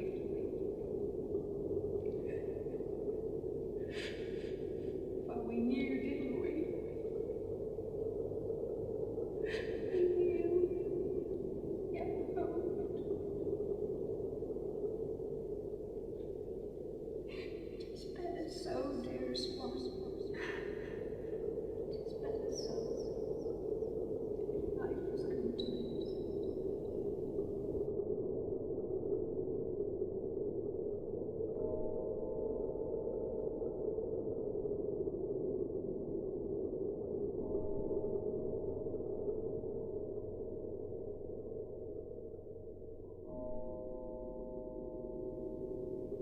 Breathe not, hid heart, cease silently. And though thy birth hour beckons thee, sleep the long sleep. The doomsters heap travails and teens around thee, and time reigns to turn our song singings to fear. Hark how a people surge and sigh. Laughter fails, greetings die. Hope dwindles, yea, faiths waste away. Affections and enthusiasms numb. Thou canst not mend these things if thou dost come. Fain would I, dear, find some sharp plot of earth's wide wold for thee, where not one tear, one qualm should break the calm. But I am weak as thou and bare. No man can change the common lot to rare. Must come and bide, and such a weak, unreasoning, sanguine, visionary, that I can hope health, love, friends, scope, and full for thee. Can dream thou'lt find joy seldom yet attained by humankind.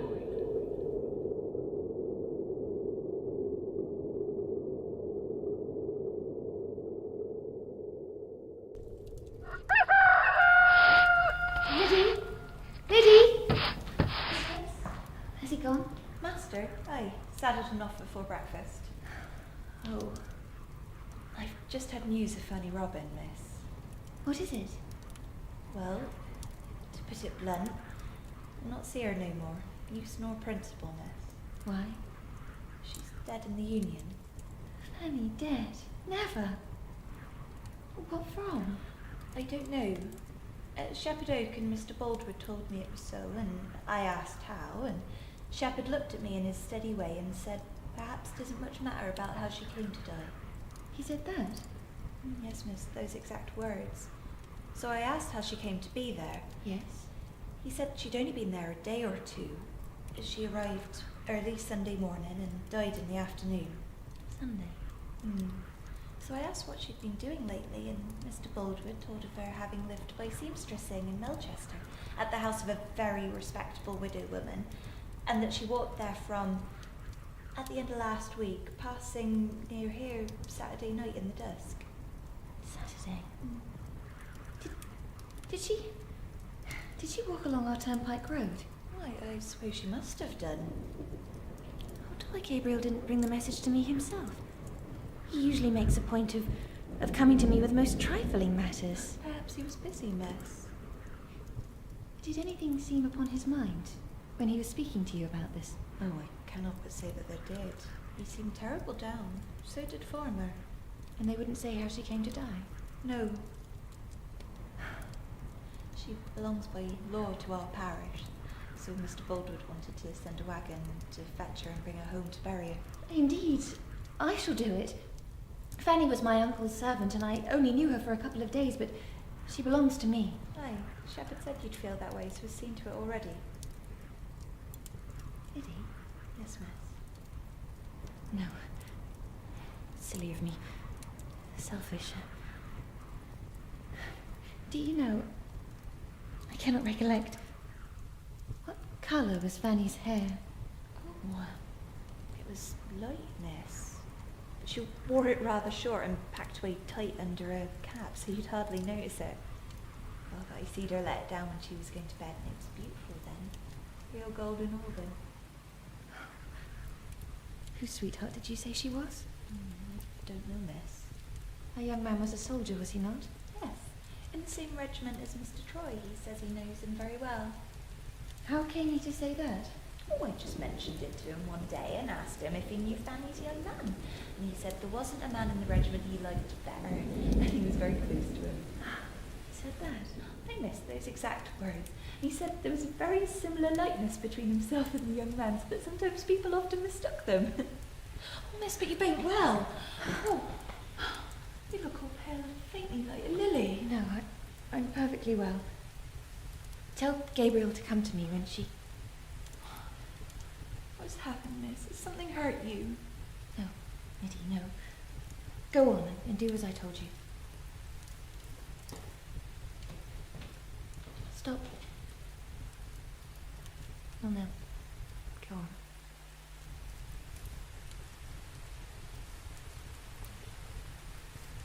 She knows. Suspects. Why'd you keep it from her? We the best of intentions, Baldwood and I. Not knowing of the encounter upon the turnpike road, we no grounds to suppose she'd made a connection, so hoped to conceal the full extent of Troy's cruelty.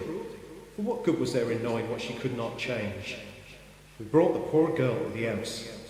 By a cursed set of circumstances that I'll not go into, it turned out too late for her to have a proper burial that day.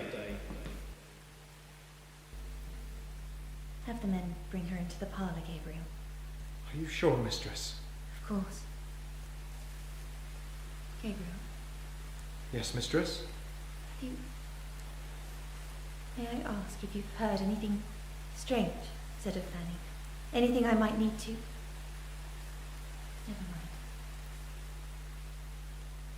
What a way you have of enduring things. I wish I could be more like... Ma'am? I suppose you thought I went away to Bath or on purpose to be married. Did it last? But not at first. And others thought so too. He did. And you blame me for it. Well, a little. I wish to explain something to you. For if I were to die, and I may die soon, it would be dreadful for you to always think mistakenly of me. I went to Bath with the full intention of breaking off my engagement from Mr. Troy.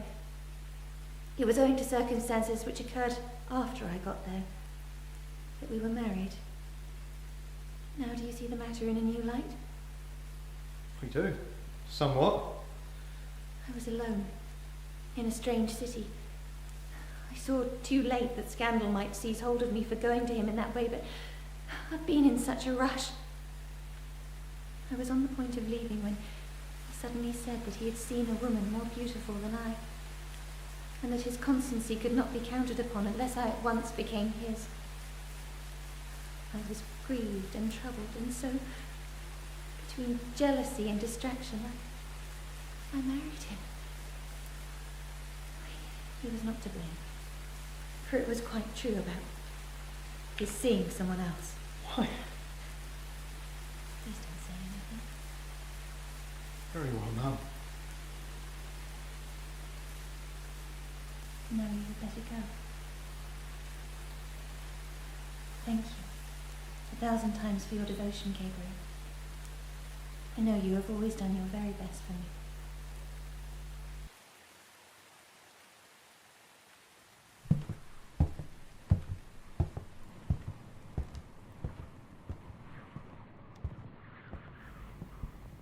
Time there was, as one may guess, and as indeed Earth's testimonies tell, before the birth of consciousness, when all went well. None suffered sickness, love or loss, none knew regret, starved hope or heart-burnings, none cared whatever crash or cross brought wrack to things. If something ceased, no tongue bewailed. If something winced and waned, no heart was wrung. If brightness dimmed and dark prevailed, no sense was stung. But the disease of feeling germed, and primal rightness took the tinct of wrong. Ere nations shall be reaffirmed. How long? How long?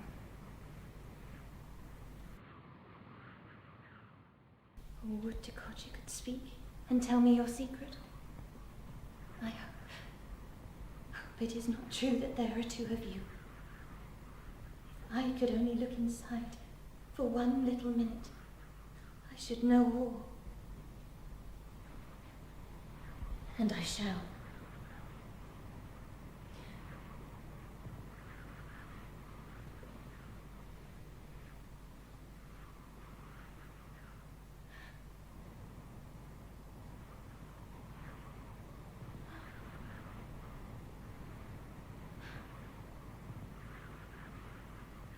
To know the And now I know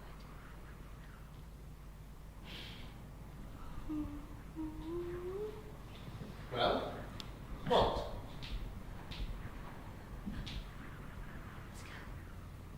I must go. What's the matter, for God's sake? Who's dead? I cannot say. Let me get out. I want air. Stay, I insist.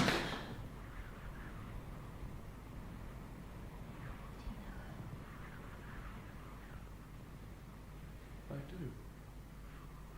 Is it she? From the road and from before?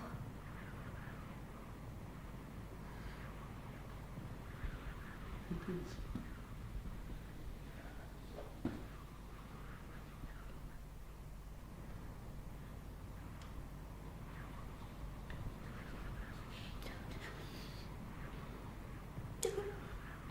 Frank, I can't bear it. Don't kiss them. I love you better than she did. Kiss me too, Frank. Kiss me too. You will, Frank. Kiss me too. I will not kiss you.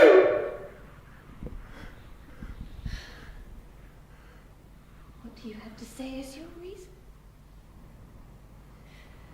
All I have to say is that I have been a bad,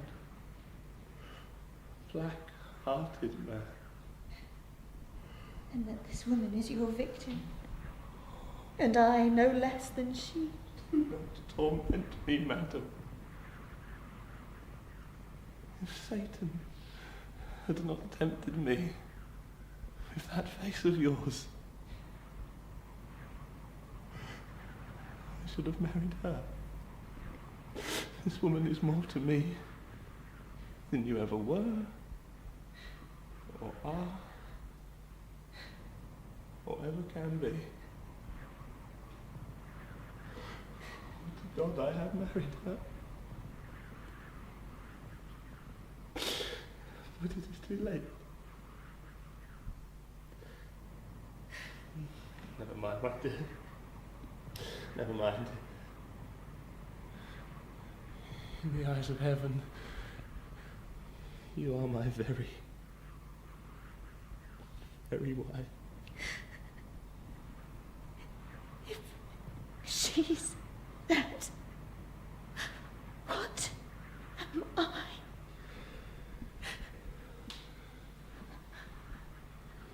You are nothing to me. Nothing. A ceremony before a priest does not make a marriage. I am not morally yours. It is finished.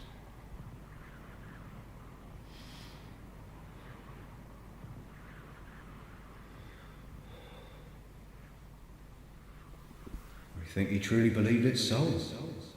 He disappeared soon after, and his clothes were found upon the shore of Carrow Cove. It was widely rumoured that he drowned himself, though Bathsheba did not believe it till an eyewitness came forward to testify having seen him taken helpless in the current. And she lapsed into a mood of quietude, which was not peacefulness, regretting the finality of his loss and reading hopeless romances. I was made bailiff, which caused but little change, then superintendent at the lower farm. Life resumed, so even Boldwood, hitherto secluded and inactive, gradual light began polishing his fond, mad hopes once more. On Christmas Eve the following year he threw a party, his first and last, which with the talk of Weatherbury beforehand, and I should imagine will be so ever after.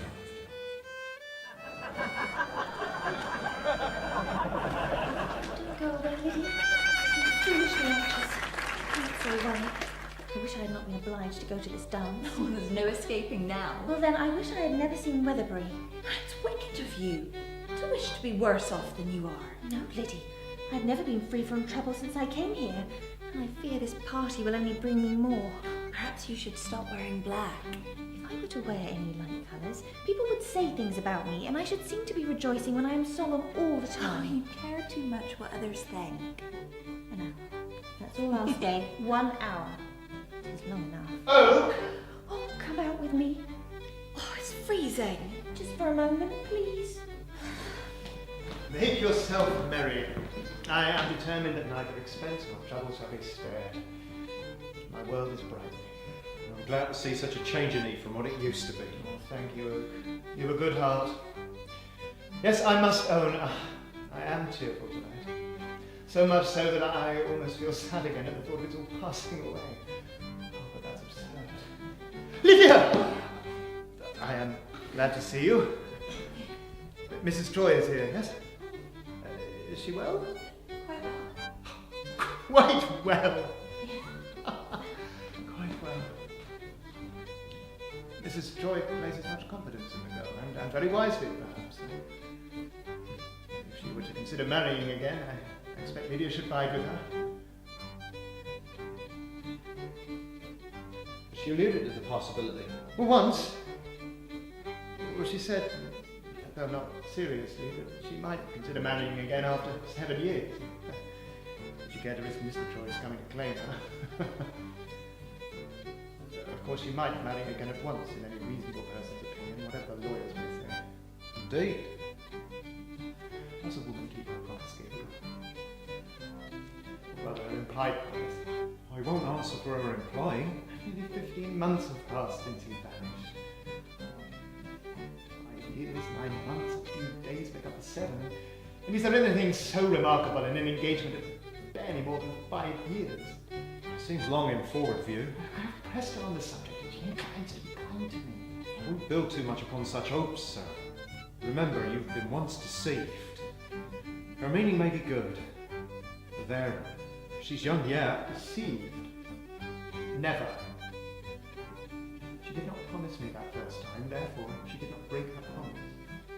If she promises me, she will marry me. Sheba is a woman of her word.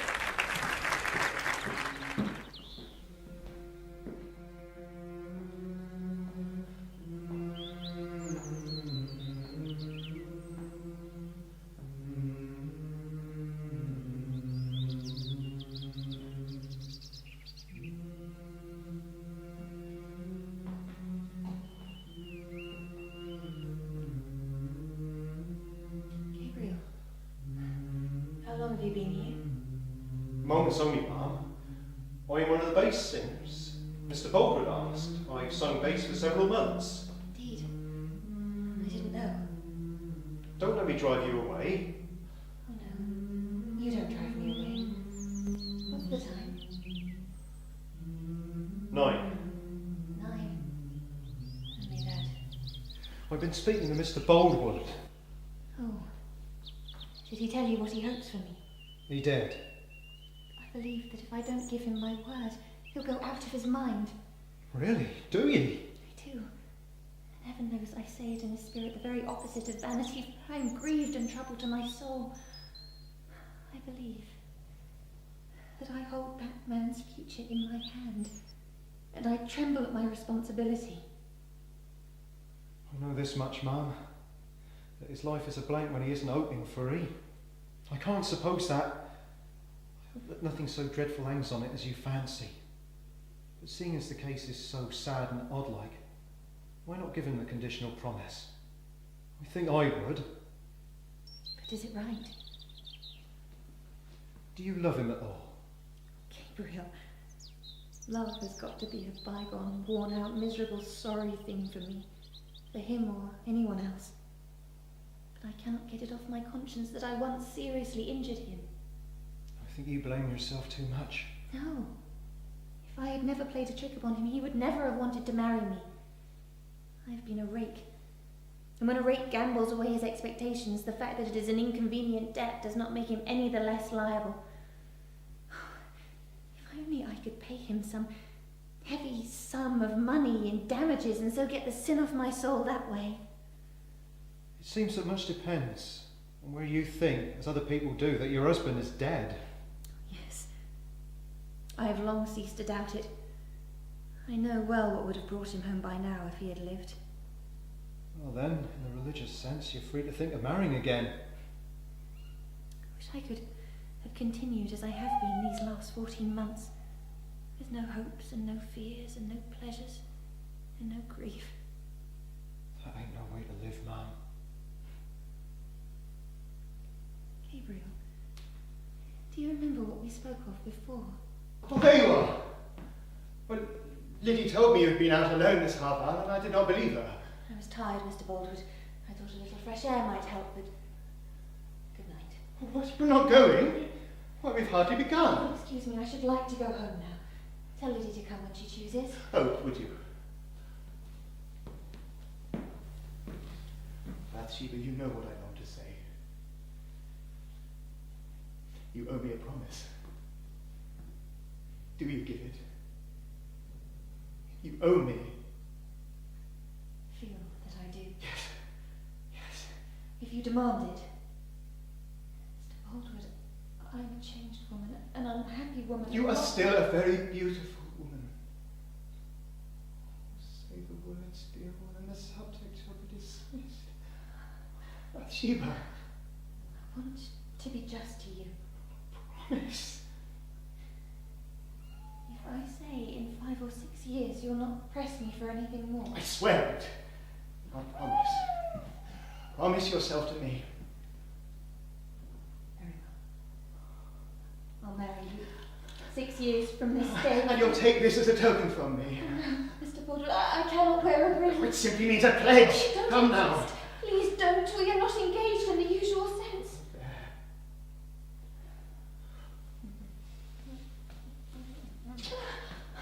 Please. Let me go home. If it's home you're hankering for, you might come along with me. Wipe your mouth first. Well, well, Bathsheba, what a woman you are. Married to one man, betrothed to another. Poor faithful oak, still brooding in the corner. Well, if I'd known you'd ripen into so delicious a little tart, I wouldn't have run so far or fast. Come home with me. Come. Madam, do you hear what I say? Bathsheba. Well, what a welcome this is. Ah, Baldwood. She's a notch above you, and you must own it. This Juno goddess, haughty wife of mine. You were drowned. Oh no, rescued. Where have you been these 14 months? Abroad, at sea, at home, a vagabond, player. At home. If a man takes steps to deceive the world and his wife, that is a crime. And that, in the eyes of the law, is a punishable offence. I don't know about that. There she is with plenty of money, a house, a farm, horses, comforts. And there I was, a needy adventurer. Whatever put it into my head to run away in the first place, I've no idea. Humbugging sentiment, nothing more. But what man on earth could ever think that his wife would be in such a damnable hurry to get rid of his name?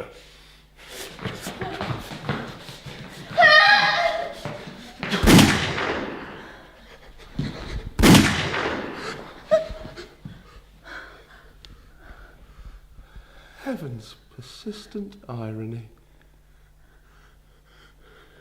Treat them fairly and you are a lost man.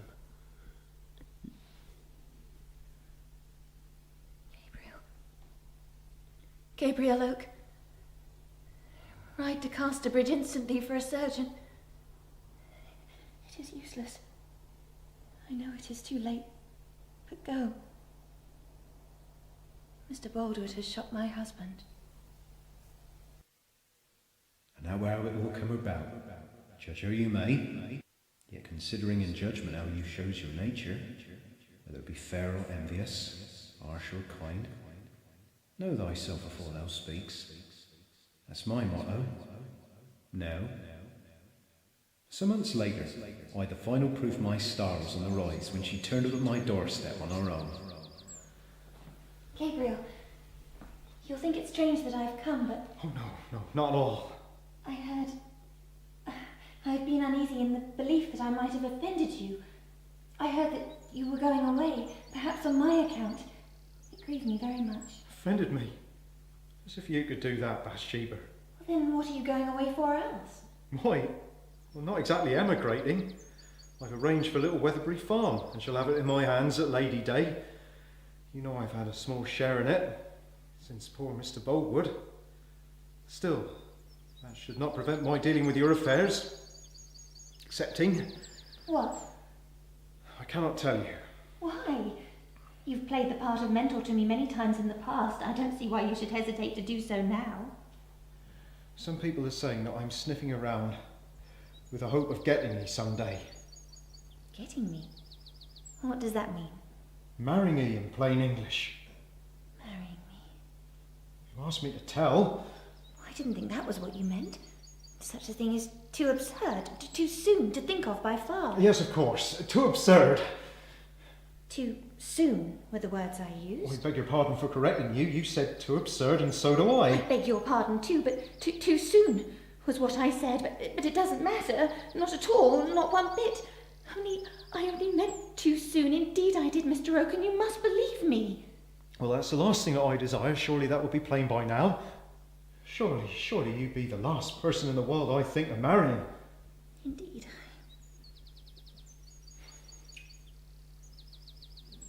You just said... Oh, words. Words. I thought you were ready to desert me like everyone else. Not so. Oh, how glad I am that I came. I've thought so much more of you since I heard you might be going away. Although, Gabriel, it seems just exactly as if I came courting you. How dreadful. I should think so too. I've been dancing at your skittish heels, my beautiful Bathsheba, for many a long mile and day. And surely you will not begrudge me this one visit. Oh, very well.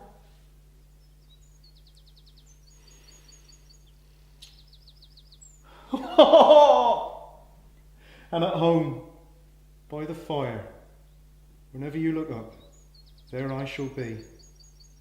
Whenever I look up, there will be you.